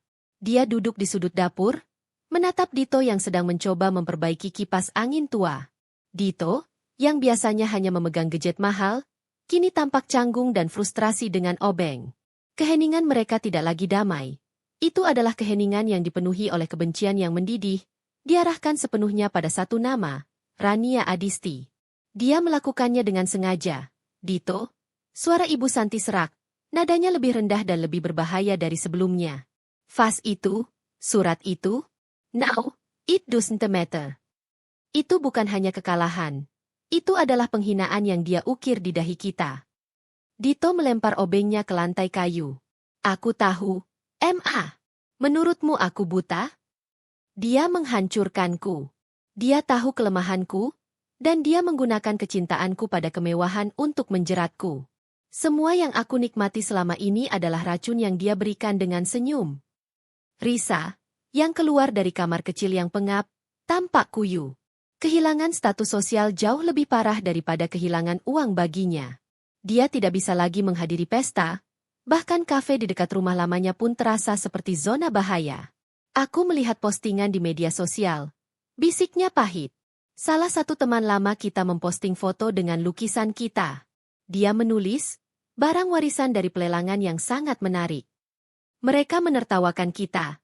M.A.D. Tiga Suryajaya itu, ayah yang tidak kompeten, ibu yang sombong, dan anak yang manja. Semuanya berkumpul dalam satu ruang sempit, mendapati diri mereka terikat oleh kesamaan yang mengerikan, kebutuhan untuk membalas dendam. Kita tidak bisa memenangkan ini secara finansial, ujar Dito, suaranya kembali menjadi nada dingin seorang perencana, meskipun sekarang ia berencana untuk kehancuran, bukan keuntungan. Dia memiliki tim pengacara terbaik. Dia memiliki uang hasil lelang. Dia bergerak ke atas, menjadi konsultan strategi. Kita tidak bisa menyentuh asetnya. Ibu Santi berdiri. Wajahnya menunjukkan tekad yang menakutkan. Kalau begitu, kita serang apa yang dia bangun. Dia membangun bisnis baru, Dito. Reputasi adalah mata uang termahal bagi konsultan. Jika kita bisa menghancurkan reputasinya, dia akan jatuh lebih keras daripada kita. Inilah titik balik mereka. Mereka menyadari bahwa Rania, dalam kehati-hatiannya, telah meninggalkan jejak, kantor konsultan strategi keuangan logistik. Ini adalah titik awal yang baru, belum teruji, dan mungkin rapuh. Kita perlu informasi, Dito bergumam. Bagaimana dia mendirikan perusahaan itu secepat ini? Siapa klien pertamanya? Siapa yang mendanainya? Dia tidak punya koneksi bisnis yang kuat sebelum menikah denganku. Ibu Santi tiba-tiba teringat percakapan lama yang ia abaikan. Lukisan itu, dia bilang itu dari seorang seniman bernama Bramanta. Dia sering bertemu dengan seorang wanita bernama Elena di galeri. Aku tidak pernah peduli. Tapi Rania dan Elena itu terlihat dekat. Mungkin Elena adalah orang yang membantunya. Risa, meskipun terpuruk, memiliki keunggulan. Dia mahir dalam media sosial dan jaringan digital. Aku bisa mencari info tentang Elena dan perusahaannya. Aku juga bisa memantau media sosial para pengacara Rania. Mereka pasti akan membual tentang klien mereka. Pembagian tugas. Dito, menggunakan sisa-sisa koneksinya yang hampir putus untuk menyelidiki pendaftaran perusahaan Rania. Ia akan mencari lubang hukum atau celah di perizinannya. Ia akan menjadi kepala analisis. Ibu Santi, menjadi penyandang dana untuk pengumpulan data kecil, seperti menyewa private investigator murahan atau membayar informasi. Dia juga bertanggung jawab untuk menjaga moral keluarga dan merumuskan narasi publik jika ada kesempatan. Risa, menjadi operator digital. Dia bertugas menggali informasi melalui internet, media sosial, dan bahkan mencoba meretas surel lama atau akun media sosial Rania yang mungkin masih aktif. Malam itu, di tengah kamar yang lembab, mereka tidak tidur. Mereka berdebat, merencanakan, dan menuliskan langkah-langkah di secari kertas yang kotor. Mereka telah kehilangan segalanya. Dan yang tersisa hanyalah satu tujuan yang menyatukan mereka, melihat Rania hancur. Kita akan berpura-pura menjadi korban yang menyedihkan di depan umum, kata Ibu Santi, matanya berkaca-kaca karena amarah, bukan kesedihan. Tapi di balik layar, kita akan menjadi hantu yang menghantuinya. Rania tidak akan pernah tahu apa yang menyerangnya. Dito mengangguk. Dia melihat ke cermin kamar mandi yang kusam. Pria di cermin itu tampak lebih kurus, lebih tua, dan matanya dipenuhi dendam yang murni. Dia tidak lagi memedulikan kekayaan. Dia hanya memedulikan balas dendam. Permainan belum berakhir, Rania, bisiknya pada bayangannya sendiri. Aku akan membuktikan bahwa kamu tidak akan pernah bisa sepenuhnya menyingkirkan kami.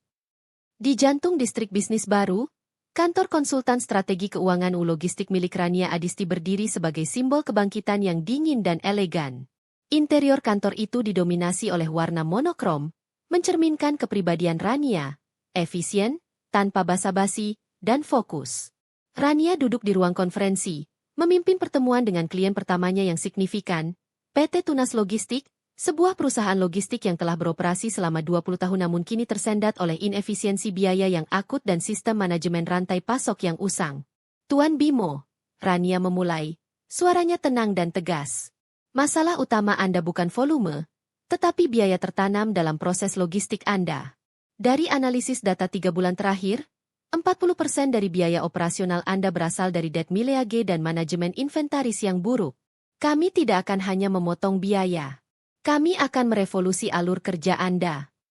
Rania memproyeksikan diagram alur yang kompleks, yang ia uraikan dengan jelas dan ringkas. Keahliannya, yang dulu terpendam di balik nama Surya Jaya, kini terpancar penuh. Dia menggabungkan pemahaman mendalam tentang keuangan, yang ia pelajari dari ayahnya, dengan kepekaan logistik yang ia kembangkan melalui manajemen koleksi seni dan aset pribadi keluarganya. Tuan Bimo, CEO PT Tunas Logistik yang awalnya skeptis, kini terpesona. Solusi yang Anda tawarkan untuk gudang regional dan cross-docking ini, itu adalah perubahan besar. Apakah Anda yakin ini bisa diterapkan dalam 6 bulan? Yakin, jawab Rania datar. Kompensasi kami berbasis kinerja. Jika kami mencapai efisiensi 20% dalam 6 bulan, kami dibayar penuh. Jika tidak, Anda hanya membayar biaya dasar. Kami tidak menjual janji, Tuan Bimo, kami menjual hasil. Perjanjian pun ditandatangani. Rania telah mendapatkan landasan pertamanya, sebuah proyek besar yang tidak hanya akan menghasilkan keuntungan tetapi juga membangun reputasi tak tertandingi di sektor logistik dan konsultansi. Memperkuat dinding. Rania tidak bodoh. Dia tahu persis apa yang sedang direncanakan oleh keluarga Suryajaya di kontrakan pinggiran mereka. Dia tahu bahwa Dito dan Ibu Santi adalah musuh yang terpuruk, dan musuh yang terpuruk seringkali paling berbahaya karena mereka tidak memiliki apapun lagi untuk dipertaruhkan. Beberapa hari setelah penandatanganan kontrak PT Tunas Logistik, Rania bertemu secara pribadi dengan Tuan Haris, seorang pensiunan intelijen perusahaan yang kini menjalankan firma keamanan siber dan fisik.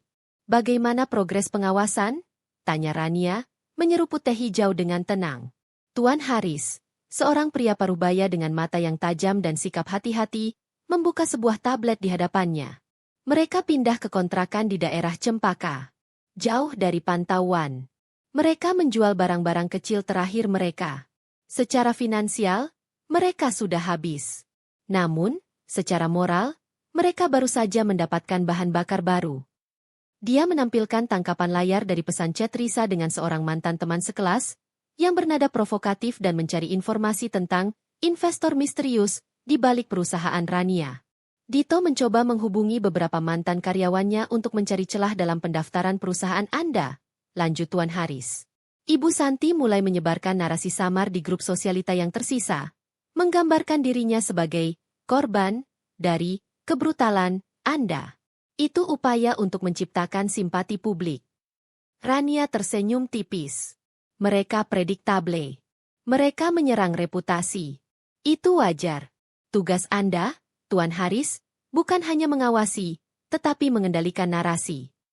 Strategi anti-narasi Rania. Penguatan digital. Tuan Haris telah mengamankan sepenuhnya sistem perusahaan Rania. Semua surel, server, dan database dilindungi dengan enkripsi tingkat tertinggi. Tidak ada data klien yang bisa diakses. Kontrol informasi. Rania tidak pernah secara publik mengumumkan detail pendanaan perusahaannya. Semua orang berasumsi dia menggunakan uang hasil lelang. Rania menginstruksikan Tuan Haris untuk menanamkan rumor yang terkontrol, bahwa ia didanai oleh konsorsium investor asing, yang membuat Dito harus berhati-hati dalam menyerang karena takut merusak hubungan internasional. Klien sebagai perisai. Rania menggunakan proyek PT Tunas Logistik sebagai fokus publiknya. Dia memastikan setiap perkembangan positif diumumkan secara profesional di media, mengukuhkan citranya sebagai ahli yang kompeten. Reputasinya dibangun di atas hasil nyata, bukan gosip. Tentang Nyonya Elena, kata Tuan Haris, beralih ke topik yang lebih sensitif. Dia adalah direktur keuangan di grup Archon, salah satu perusahaan holding terbesar di Asia. Dia adalah investor utama Anda, dengan saham 40% di perusahaan ini. Dia juga yang membeli lukisan agunan itu melalui pihak ketiga. Akses ke pendanaan dan jaringannya adalah kunci keberhasilan cepat Anda. Rania mengangguk. Tepat. Itu rahasia yang harus tetap terjaga. Jika Dito tahu bahwa koneksi saya jauh melampaui dia akan mencoba menyerang grup Archon, yang hanya akan menghancurkan dirinya sendiri. Dia mengakhiri pertemuan dengan instruksi terakhir yang menentukan, pastikan Dito melihat sedikit umpan. Haris, beri dia informasi palsu yang membuatnya sibuk mengejar bayangan. Biarkan dia berpikir dia semakin dekat. Semakin banyak waktu yang ia buang untuk hal-hal yang tidak penting, semakin kuat posisi kita. Dan ingat, tidak ada kontak langsung. Jika dia melanggar hukum, biarkan pengacara yang menanganinya. Saya tidak punya waktu untuk drama Suryajaya lagi. Mereka sudah menjadi bab yang tertutup. Rania berdiri, pandangannya dingin. Balas dendamnya yang pertama telah selesai. Dan itu adalah tindakan emosional yang direncanakan dengan logika. Sekarang, babak baru telah dimulai. Perang bisnis. Rania Adisti, sang konsultan, siap untuk membangun kerajaannya di atas fondasi yang kokoh. Sementara bayangan keluarga Suryajaya yang putus asa mengejar jejaknya. Kontrakan di Cempaka kini beroperasi seperti markas perang yang menyedihkan. Jauh dari kemewahan eksekutif lounge atau ruang rapat berkarpet tebal, 3 anggota keluarga Suryajaya berkumpul di sekitar meja makan plastik kecil, disinari oleh lampu neon yang berkedip-kedip. Mereka telah menamai misi baru mereka, Operasi Bayangan. Tujuannya adalah menusuk Rania di tempat yang paling ia hargai saat ini, integritas profesionalnya. Peran Risa, menggali sampah digital Risa, yang sebelumnya hanya menggunakan kecerdasannya untuk belanja online dan selfie di media sosial, kini menyalurkan keahlian digitalnya untuk tujuan yang lebih gelap. Dia mengorek jejak digital Rania, mencari sisa-sisa akun lama, surel yang tidak dilindungi, atau postingan yang mungkin telah dihapus. Dia terlalu bersih. Risa menggerutu, matanya merah karena kurang tidur. Semua akunnya hanya memposting tentang seni dan keuangan pribadi yang steril. Tidak ada kesalahan, tidak ada keluhan, tidak ada masa lalu yang konyol. Namun, setelah berminggu-minggu menggali, Risa menemukan sepotong informasi yang menarik, bukan dari Rania sendiri, tetapi dari seorang mantan rekan kuliah Dito yang pernah dekat dengan Rania. Dalam sebuah blog lama tentang investasi mikro yang sepertinya sudah ditinggalkan, Rania pernah berkomentar pada tahun 2017, jauh sebelum dia menikahi Dito, bahwa dia pernah mengalami kerugian besar karena kesalahan perhitungan logistik dalam investasi komoditas kecil. Itu bukan skandal, tapi itu adalah petunjuk. Rania pernah gagal di bidang logistik yang kini ia klaim sebagai keahliannya. Risa segera memoles temuan itu. Dia membuat akun anonim di forum bisnis dan mulai menyebar bisikan. Konsultan logistik baru Rania Adisti? Hati-hati. Dia punya rekam jejak kegagalan logistik di masa lalu. Tanyakan saja pada rekan-rekan lamanya sebelum menikah dengan Dito Suryajaya. Itu adalah racun lambat, sebuah keraguan yang ditanamkan. Peran Ibu Santi, menyemai simpati dan slander Ibu Santi, meskipun terputus dari lingkaran inti, masih memiliki jaringan periferal, ibu-ibu arisan kelas 2, manajer galeri yang dulu ia perlakukan dengan buruk, dan beberapa jurnalis gosip yang pernah ia suap. Ia mulai memainkan peran sebagai martir yang dikhianati. Dengan tatapan menyedihkan dan suara bergetar, ia bertemu dengan beberapa kenalan lama di kafe pinggiran kota. Aku tidak tahu harus berbuat apa. Rania, dia sangat kejam. Ibu Santi mendesah, pura-pura menyeka air mata. Kami tahu dia pintar. Tapi kami tidak menyangka dia bisa sekeji ini. Dia bukan hanya mengambil uang, dia mengambil semuanya. Kemudian, ia menaburkan benih keraguan yang lebih besar. Aku mendengar desas-desus bahwa dana yang ia gunakan untuk perusahaan barunya itu adalah uang haram. Entah dari mana asalnya. Atau mungkin itu uang dari bisnis gelap mantan rekan ayahnya. Dia bilang dia punya investor bernama Elena. Siapa Elena itu? Aku dengar itu adalah kode untuk pencucian uang. Narasi ini lebih berbahaya. Ini bukan lagi soal masalah keluarga. Ini adalah tuduhan kriminal terhadap integritas bisnis. Peran Dito, infiltrasi dan jebakan digital Dito, yang paling terdesak, fokus pada titik terlemah Rania yang ia ketahui. Investor misterius, Elena Group Archon. Dia tahu serangan langsung akan sia-sia. Dia harus menciptakan konflik kepentingan palsu. Dito menggunakan pengetahuan lamanya tentang hukum perusahaan. Dia membuat profil palsu sebagai seorang analis keuangan independen dan mengirimkan surel anonim ke beberapa media keuangan kecil. Isi surel itu adalah analisis yang samar-samar namun terperinci, menuduh Rania memiliki hubungan yang terlalu dekat dengan grup Archon, yang juga merupakan pemegang saham utama di salah satu pesaing PT Tunas Logistik. Tuduhannya berbunyi, ada potensi konflik etika yang tidak diungkapkan. Konsultan Rania Adisti, meskipun kinerjanya bagus, mungkin secara strategis mengarahkan PT Tunas Logistik ke model yang justru menguntungkan grup Archon di bidang lain. Ini adalah jebakan brilian yang licik. Grup Archon adalah entitas yang sah, dan Rania terikat kerahasiaan. Jika dia membantah, dia harus mengungkapkan struktur kepemilikannya yang dia sembunyikan. Jika dia diam, tuduhan itu akan berlama-lama merusak kepercayaan Tuan Bimo, klien utamanya. Deteksi dan persiapan di kantornya yang tenang, Rania tahu ada yang tidak beres. Dia tidak membutuhkan gosip Ibu Santi untuk mengetahuinya. Dia punya Tuan Haris. Pagi itu, Tuan Haris membawa laporannya. Nyonya Adisti, operasi bayangan telah dimulai. Kami mendeteksi peningkatan aktivitas digital yang menargetkan Anda dengan 3 poros serangan utama. Poros Risa, digital.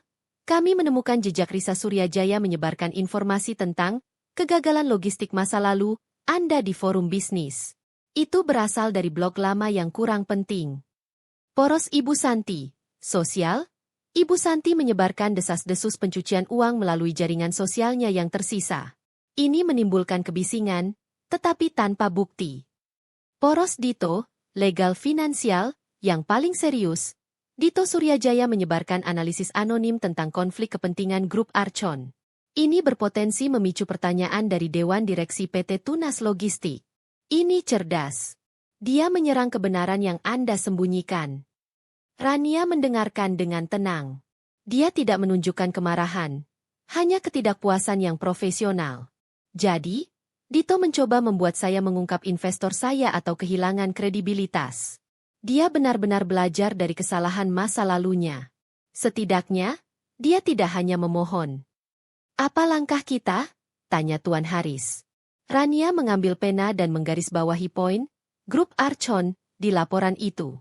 Tuan Haris, kita akan menggunakan serangan Dito sebagai alat untuk menyerang dia kembali. Dia mencari kelemahan. Kita akan memberinya umpan yang sangat menarik. Umpan apa? Tunas logistik memiliki rantai pasok yang kompleks, bukan? Dalam sistem ini, ada satu perusahaan pemasok kecil yang mengandalkan kami. Perusahaan itu adalah CV. Makmur Jaya Logistik. Itu perusahaan kecil, rentan, dan sangat penting untuk rute pasokan tunas logistik. Saya akan memastikan Dito tahu persis betapa rentannya perusahaan itu, dan betapa pentingnya bagi proyek tunas logistik. Biarkan dia mencoba merusak kontrak itu. Rania tersenyum dingin. Jika Dito hanya bergosip, itu kejahatan sosial. Jika dia mencoba mengganggu kontrak bisnis klien saya, itu adalah kejahatan hukum yang bisa membuat dia berakhir di balik jeruji besi. Kita atur panggungnya. Pagi berikutnya, Rania mengaktifkan fase serangan balik terukur. Dia tidak akan membuang waktu untuk membantah gosip murahan. Dia akan menjawab dengan keberhasilan yang tak terbantahkan. Rania tahu, melawan gosip dengan bantahan hanya akan memperpanjang umur gosip itu. Dia memilih untuk menggunakan strategi flooding dengan berita positif. Dia mengadakan konferensi pers kecil, bukan untuk membicarakan Surya Jaya, tetapi untuk mengumumkan pencapaian parsial dengan PT Tunas Logistik. Dalam 2 bulan, kami telah mengidentifikasi dan menerapkan protokol penghematan bahan bakar di rute utama Tunas Logistik, menghasilkan penghematan biaya operasional sebesar 12%, jauh melampaui target awal kami. Rania mengumumkan, suaranya dipenuhi data dan angka. Dia memastikan CEO Tunas Logistik, Tuan Bimo, berdiri di sampingnya, memberikan testimoni yang kuat tentang integritas dan profesionalisme perusahaannya. Isu mengenai pendanaan atau konflik kepentingan? Kami hanya melayani klien kami dengan hasil yang terbukti. Tidak ada strategi yang lebih kuat dari itu. Rania menutup, membalikan narasi dari tuduhan tak berdasar menjadi bukti nyata kemampuannya. Berita ini segera memenuhi halaman bisnis, mengubur bisikan Ibu Santi di bawah tumpukan kesuksesan yang terverifikasi. CV Makmur Jaya Logistik fokus Rania kemudian beralih ke Dito. Dia ingin Dito melakukan sesuatu yang ilegal. Sesuatu yang bisa mengakhiri operasi bayangan mereka selamanya. Atas instruksi Rania, Tuan Haris membuat kebocoran informasi yang sangat spesifik. Sebuah surel fiktif dari salah satu manajer proyek di Tunas Logistik, secara tidak sengaja, dikirim ke alamat surel lama Dito yang ia gunakan untuk urusan bisnis tidak resmi. Surel itu membahas kekhawatiran tentang CV. Makmur Jaya Logistik, pemasok kecil fiktif, dan kerentanan mereka. Bunyinya seperti ini, jika CV Makmur Jaya Logistik gagal memasok tepat waktu, seluruh proyek Tunas Logistik akan terhambat dan Rania Adisti akan kehilangan kredibilitas. Sayangnya, kontrak kami dengan mereka sangat bergantung pada keandalan mereka yang rapuh. Dito, yang putus asa dan melihat peluang untuk melumpuhkan proyek utama Rania, langsung mengambil umpan itu. Dia menyimpulkan bahwa jika dia bisa membuat Makmur Jaya Logistik mundur dari kontrak mereka, Rania akan gagal total di hadapan klien pertamanya. Jebakan Dito, interferensi bisnis Dito, dengan sisa uang terakhirnya, menyewa seorang kenalan lama yang bekerja di bidang investigasi swasta, yang sebenarnya adalah agen yang dikontrol oleh Tuan Haris. Dito menginstruksikan orang itu untuk mendekati pemilik CV Makmur Jaya Logistik. Tawarkan mereka uang. Perintah Dito melalui telepon rahasia. Uang tunai yang cukup besar untuk membatalkan kontrak mereka dengan Tunas Logistik. Katakan pada mereka bahwa Rania Adisti akan bangkrut, dan Tunas Logistik akan gagal. Ini penawaran yang tidak bisa mereka tolak. Dito berencana agar pembatalan kontrak ini terjadi tepat sebelum tanggal penting di proyek Tunas Logistik, memastikan dampak maksimum. Tanpa Dito sadari, setiap langkahnya direkam, dari panggilan telepon yang merencanakan tindakan kriminal, hingga pertemuan di mana uang tunai itu ditawarkan kepada pemilik CV Makmur Jaya Logistik, yang merupakan seorang aktor yang disewa oleh Tuan Haris. Tuan Haris tidak hanya merekam audio dan video, ia juga mencatat detail transaksi, bukti upaya suap, dan niat Dito yang jelas untuk menyabotase hubungan kontrak pihak ketiga, tortious interference with contract. Sore harinya, ketika Dito dan Ibu Santi merayakan keberhasilan mereka yang akan segera terjadi, sebuah amplop coklat tebal dikirimkan ke kontrakan mereka. Amplop itu bukan dari bank, tetapi dari kantor hukum Fajar Ngerekanan. Di dalamnya, terdapat surat perintah pengadilan, sebuah perintah larangan mendekati bisnis, business restraining order, yang melarang Dito Suryajaya, Ibu Santi, dan Risa Suryajaya untuk melakukan komunikasi, upaya kontak, penyebaran informasi, atau upaya intervensi langsung atau tidak langsung terhadap Rania Adisti dan semua klien perusahaannya, termasuk PT Tunas Logistik dan CV Makmur Jaya Logistik. Yang lebih mengejutkan, surat perintah itu disertai dengan bukti-bukti yang terperinci, transkrip panggilan telepon Dito, foto pertemuan, dan detail upaya suap yang gagal. Bukti-bukti itu menunjukkan bahwa Rania telah mengetahui setiap langkah mereka, dan dia mengizinkan mereka untuk melangkah terlalu jauh hingga mereka melanggar hukum pidana. Di akhir dokumen itu, ada sebuah paragraf singkat, ditandatangani oleh pengacara Fajar. Klien kami, Nyonya Rania Adisti, telah menginstruksikan kami untuk menyampaikan satu hal. Dendam telah selesai, dan kini berada dalam yurisdiksi hukum. Upaya lebih lanjut untuk mengganggu kehidupan profesionalnya akan ditangani oleh penegak hukum yang berwenang, bukan oleh kami. Mohon hentikan semua komunikasi. Dito ambruk di kursi. Rania tidak hanya membalas dendam secara sosial dan finansial. Dia telah mengunci mereka dalam sangkar hukum. Mereka tidak bisa bergerak, tidak bisa bicara, tidak bisa menyentuhnya lagi. Mereka telah kehilangan kemampuan untuk melakukan apapun, bahkan untuk membalas dendam. Mereka sekarang hanyalah bayangan yang terperangkap dalam reruntuhan yang mereka tinggali, diawasi oleh musuh yang kini berada di puncak kesuksesan. Rania telah menang, dan kemenangannya itu mutlak. 2 tahun telah berlalu. Kantor konsultan strategi Adisti, yang kini dikenal sebagai Adisti Global Consulting, AGC, bukan lagi sekadar startup yang didirikan di atas abu dendam. Perusahaan ini telah menjadi kekuatan disruptif di dunia konsultansi Asia Tenggara. Rania Adisti, sang pendiri, dihormati, dan ditakuti, karena analisisnya yang dingin, efisiensinya yang tanpa kompromi, dan rekam jejaknya yang nyaris sempurna dalam membalikan perusahaan yang hampir bangkrut. Keberhasilan proyek PT Tunas Logistik terulang berkali-kali. Rania telah mengambil pelajaran dari kehancuran Suryajaya, membangun di atas dasar yang kokoh, bukan di atas pasir kebohongan. Dia mempekerjakan tim kecil yang terdiri dari para ahli analitik dan hukum yang cerdas, yang loyalitasnya ia beli dengan kompensasi tinggi dan rasa hormat profesional. Di suatu sore yang tenang, Rania berdiri di balik jendela kaca kantornya yang mewah, menghadap cakrawala kota. Ia menikmati kesunyian ini. Hidupnya jauh lebih baik, lebih stabil. Keluarga Suryajaya benar-benar telah hilang dari pandangan, seperti debu yang tertiup angin. Dendam telah terpenuhi, dan yang tersisa adalah legasi yang ia ciptakan. Namun, keberhasilan ini memiliki harga yang melekat pada satu nama, Elena Darmawan. Elena, Direktur Keuangan Grup Archon, adalah investor utama Rania, memegang 40% saham yang memberinya kursi di Dewan Penasihat Rahasia AGC.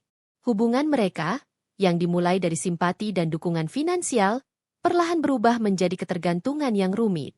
Elena adalah arsitek keheningan.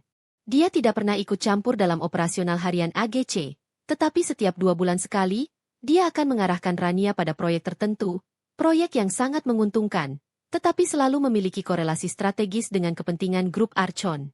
Rania menyadari bahwa dia bukan hanya CEO, dia adalah ujung tombak yang sangat tajam milik Archon. Panggilan telepon berdering. Itu dari Elena. Rania, suara Elena, selalu halus tetapi memiliki kualitas baja yang tersembunyi. Selamat atas kontrak telekom yang baru. Angka-angka di laporan kuartal ini luar biasa. Kamu jauh melampaui ekspektasi. Archon bangga menjadi mitramu. Terima kasih, Elena, jawab Rania. Tim saya bekerja keras. Kami sudah mencapai profitabilitas penuh tanpa perlu injeksi dana lagi, bahkan dengan bagi hasil yang kita sepakati.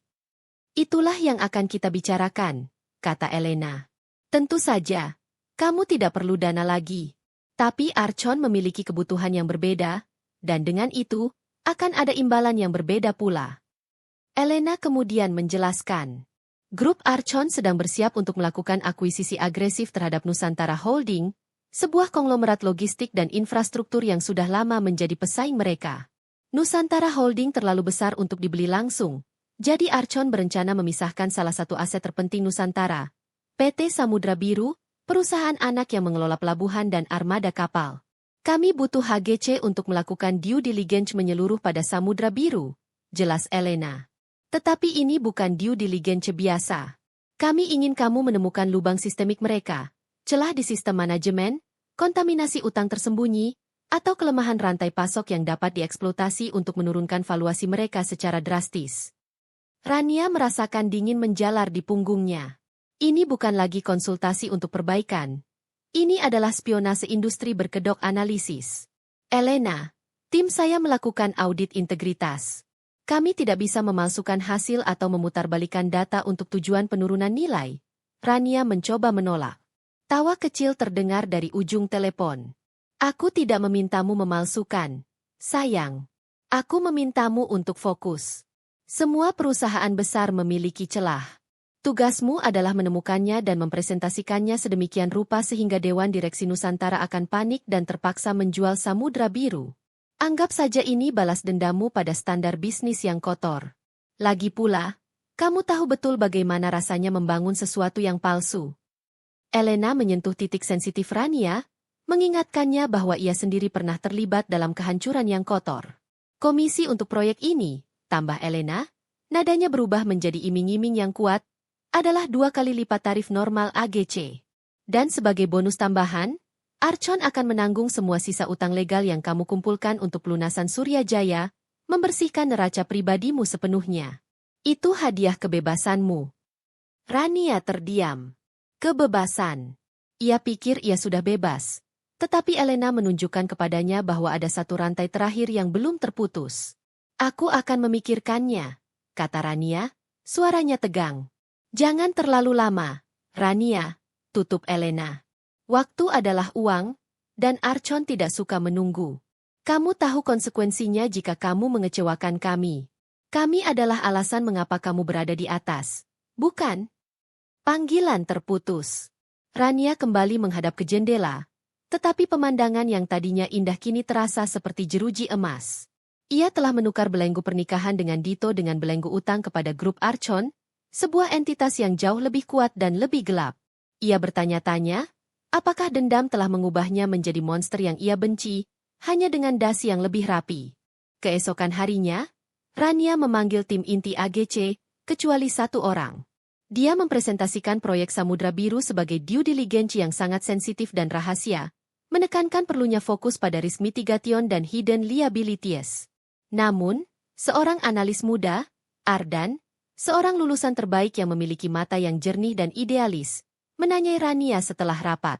Ardan adalah satu-satunya anggota tim yang Rania biarkan tumbuh di kantornya, mengingatkannya pada dirinya sendiri sebelum segala drama Surya Jaya.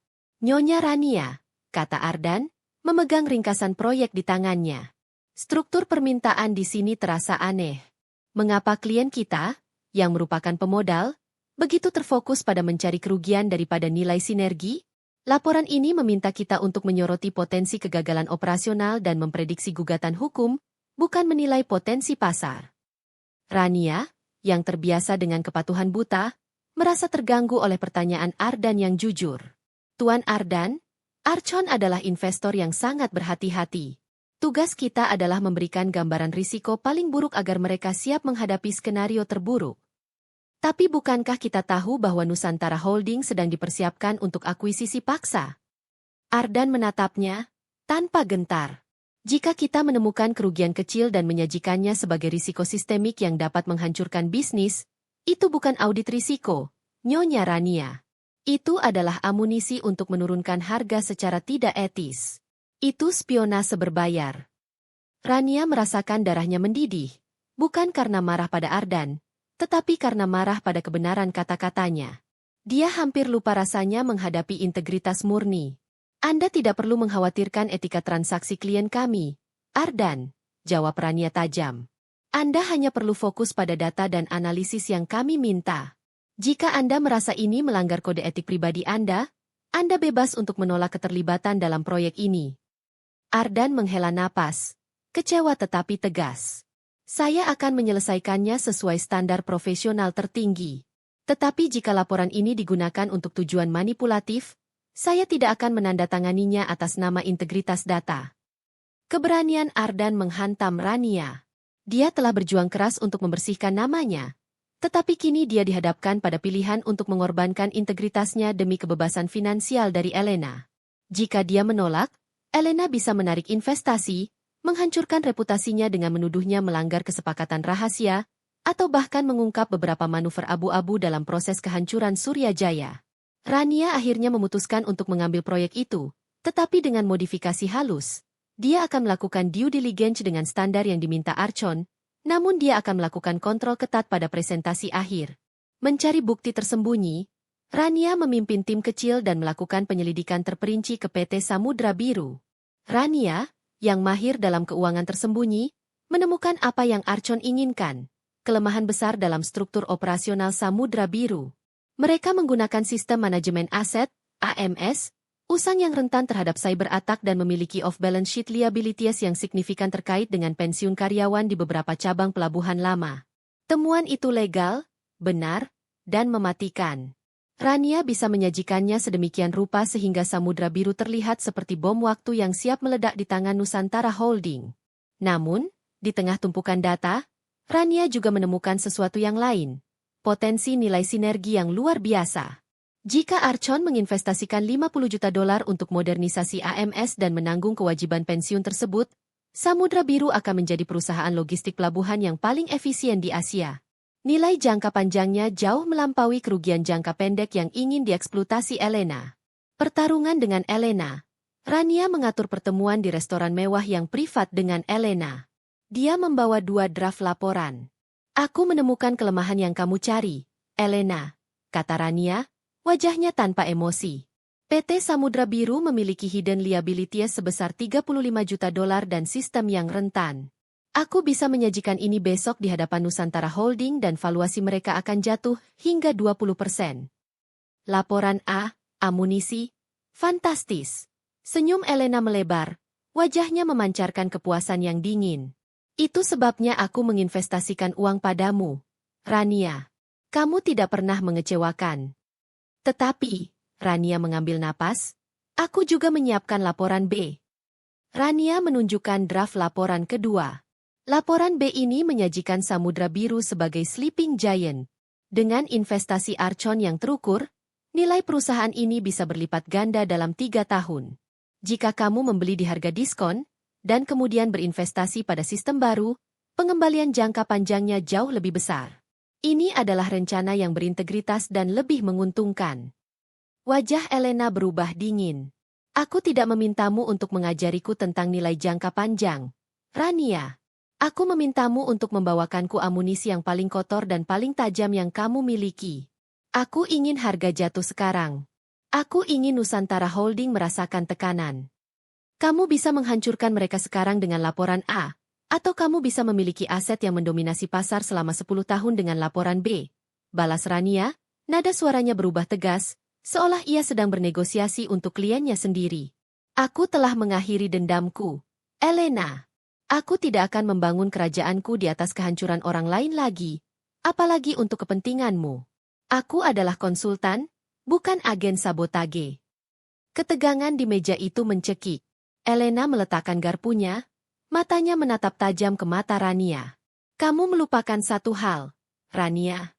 Kamu memiliki 40% pemegang saham yang tidak kamu sukai. Kamu masih berutang banyak padaku. Dan jika kamu menolak rencanaku, kamu akan menemukan bahwa grup Archon jauh lebih kejam daripada Dito Surya Jaya. Dito hanya menginginkan uangmu. Aku ingin jiwamu. Rania tahu ini adalah ujian terbesarnya. Dia telah berhasil melepaskan diri dari racun dendam. Tetapi sekarang, bisakah dia melepaskan diri dari racun kekuasaan? Dia harus memilih antara kebebasan finansial yang dijanjikan Elena dan harga diri profesional yang baru ia temukan. Penolakan Rania terhadap permintaan spionase industri Elena Darmawan segera memicu pembalasan. Elena, seorang veteran dalam pertarungan korporat, tidak membuang waktu untuk membalas. Dia tidak berteriak, tidak mengancam lagi. Dia bertindak melalui mekanisme yang paling efisien, uang. Pengejaran kontrak tunas logistik tindakan pertama Elena adalah yang paling menyakitkan. Grup Archon tiba-tiba menawarkan layanan konsultasi strategis kepada PT Tunas Logistik, klien terbesar Rania, dengan harga diskon gila-gilaan, jauh di bawah biaya operasional. Tawaran itu datang hanya beberapa hari sebelum kontrak baru Tunas Logistik dengan AGC ditandatangani.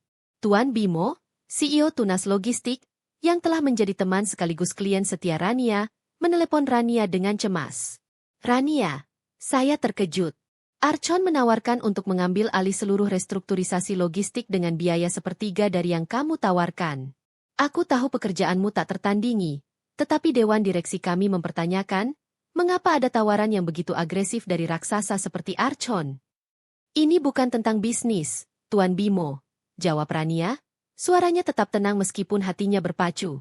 Ini adalah tindakan balasan pribadi. Elena sedang menghukum saya karena saya menolak melakukan sesuatu yang tidak etis untuknya. Rania tahu dia tidak bisa bersaing dengan Archon dalam hal harga, tetapi dia bisa bersaing dalam hal nilai dan integritas. Dia tidak menurunkan harga, dia menawarkan jaminan hasil yang lebih kuat dan klausa moralitas yang jelas dalam kontraknya, menjamin bahwa semua data akan dianalisis secara independen. Serangan audit tindakan kedua Elena jauh lebih merusak. Archon, sebagai pemegang saham 40%, menggunakan haknya untuk meminta audit forensik menyeluruh terhadap keuangan Adisti Global Consulting, AGC, menargetkan dana awal yang Rania gunakan untuk melunasi utang Surya Jaya. Tujuannya bukan untuk menemukan kejahatan, sebab dana itu legal, melainkan untuk melumpuhkan operasional AGC dengan birokrasi, menghabiskan sumber daya Rania, dan menghalangi kemampuannya mengambil klien baru. Rania segera memanggil Tuan Haris dan pengacara Fajar. Mereka ingin aku tenggelam dalam kertas kerja. Jangan biarkan itu terjadi. Tuan Haris, kamu ambil alih semua korespondensi audit. Pengacara Fajar, buat pengajuan kepada pengadilan komersial untuk memaksa Archon menjual saham mereka. Buyback Rania tahu, selama 40% perusahaannya dimiliki oleh grup Archon, dia akan selalu menjadi boneka. Satu-satunya jalan keluar adalah membeli kembali saham tersebut, sebuah proses yang dikenal sebagai share buyback atau divestasi paksa. Archon menuntut harga premium yang tidak masuk akal, jelas pengacara Fajar. Mereka tahu kamu tidak punya likuiditas sebanyak itu. Archon menghargai 40% saham mereka senilai 50 miliar rupiah. Bahkan jika kita menang di pengadilan, kita harus membayar harga pasar yang adil, sekitar 30 miliar rupiah dalam waktu 90 hari. 30 miliar rupiah. Itu adalah jumlah uang yang sangat besar, melampaui seluruh kas AGC saat itu, meskipun AGC sedang sangat menguntungkan. Rania telah melunasi semua utang lama dan memiliki arus kas yang sehat, tetapi tidak cukup untuk akuisisi sebesar ini.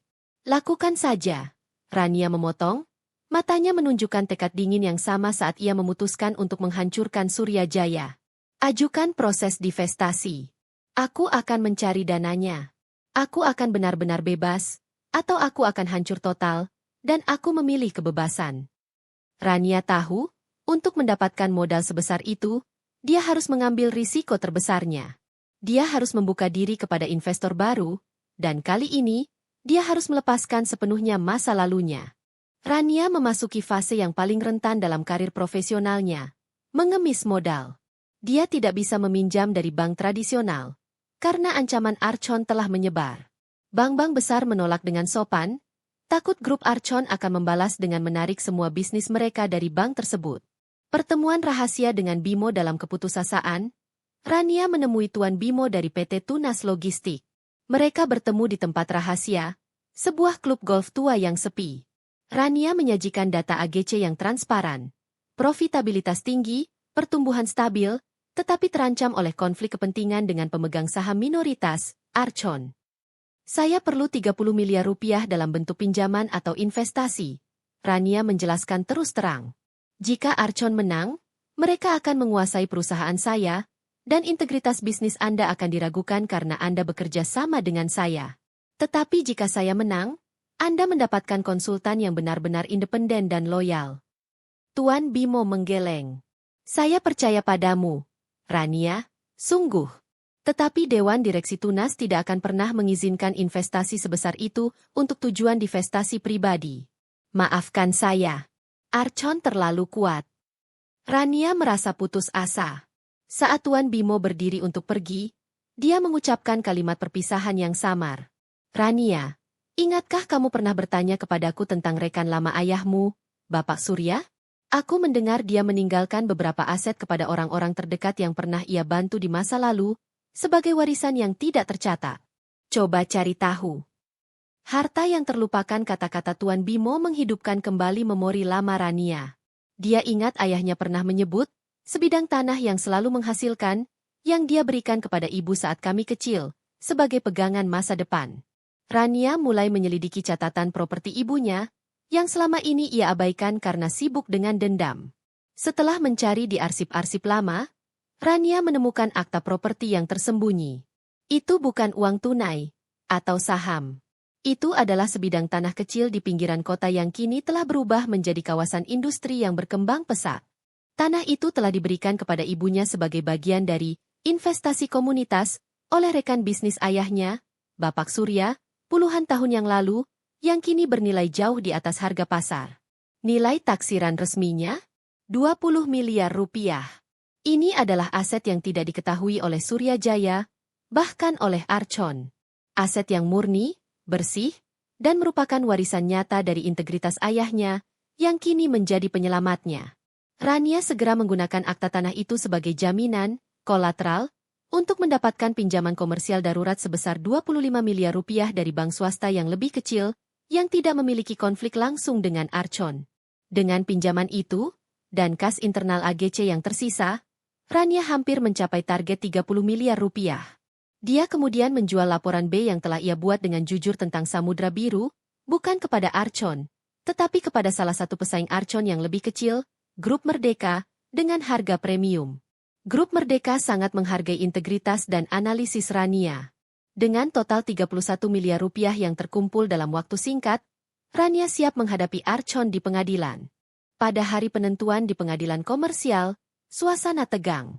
Elena Darmawan duduk di barisan depan, menyeringai dingin.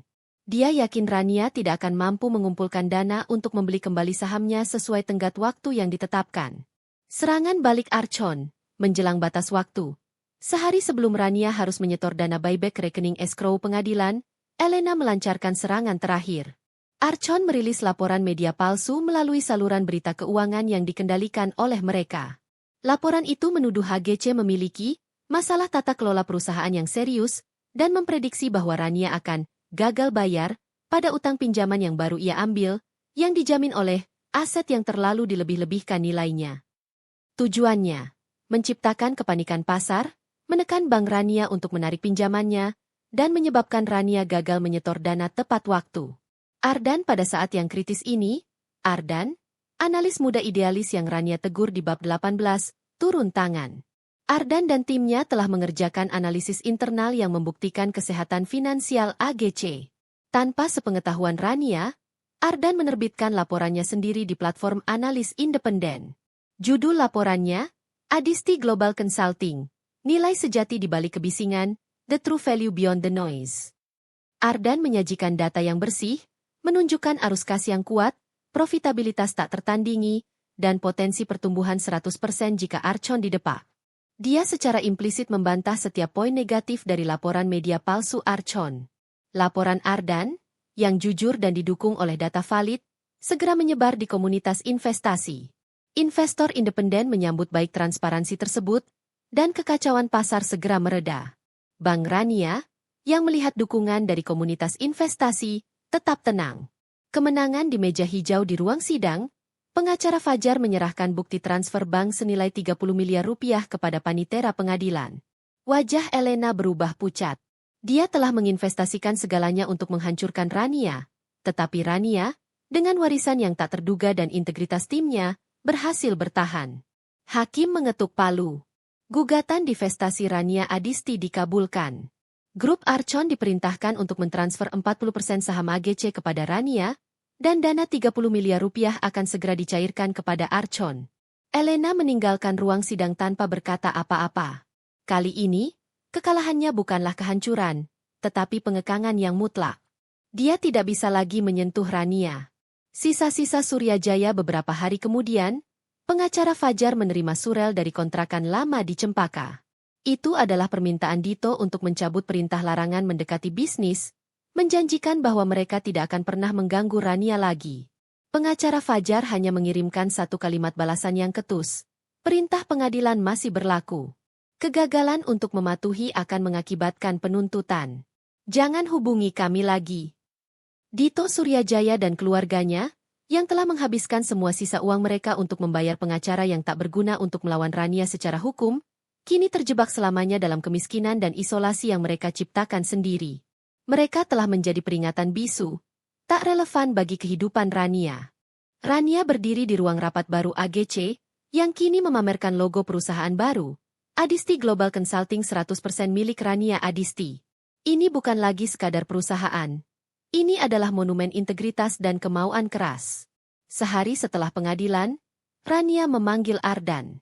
Dia tidak memarahinya karena membocorkan data. Sebaliknya, dia memuji keberaniannya. Ardan, Anda menyelamatkan perusahaan ini. Anda mengajari saya bahwa kekuasaan sejati tidak berasal dari berapa banyak uang yang Anda miliki, tetapi dari seberapa banyak orang yang percaya pada kejujuran Anda. Saya ingin Anda menjadi Chief Strategy Officer, CSO, yang baru. Dengan satu syarat, Anda terus menantang saya tentang etika, setiap saat. Ardan menerima tawaran itu, wajahnya bersinar bangga. Rania telah memenangkan 3 perang. Perang emosional. Dia mengubur kebenciannya pada Suryajaya dan menggantinya dengan fokus profesional. Perang finansial. Dia melunasi semua utang lama dan utang Archon. Perang etika. Dia menolak manipulasi grup Archon, memilih integritas di atas kekayaan yang cepat. Saat malam tiba, Rania duduk di mejanya, memegang surat perintah pengadilan terakhir dan akta tanah peninggalan ayahnya. Dia menyadari bahwa dendam telah menjadi sekadar alat, sebuah api yang membakarnya untuk bangun. Tapi api itu tidak boleh menjadi bahan bakar permanennya. Dia mengingat kata-kata ayahnya, bangunlah sesuatu yang nyata, nak. Sesuatu yang akan bertahan bahkan ketika semua kebohongan dan dendam memudar. Rania menatap cakrawala kota yang berkelip. Dia tidak lagi merasa kedinginan atau sendirian. Dia telah belajar bahwa kekuasaan sejati adalah kemampuan untuk memilih. Memilih integritas bahkan ketika pilihan yang tidak etis terasa lebih mudah. Dia telah mendapatkan kembali nama baiknya. Tetapi yang lebih penting, dia telah mendapatkan kembali dirinya sendiri. Dia mengambil pena dan menandatangani dokumen terakhir hari itu, kontrak baru dengan Grup Merdeka, sebuah kemitraan yang didasarkan pada rasa saling menghormati dan kejujuran. Rania Adisti, janda muda yang penuh dendam, telah mati. Lahir kembali adalah Rania Adisti, CEO independen, tak terkalahkan, dan, akhirnya, bebas.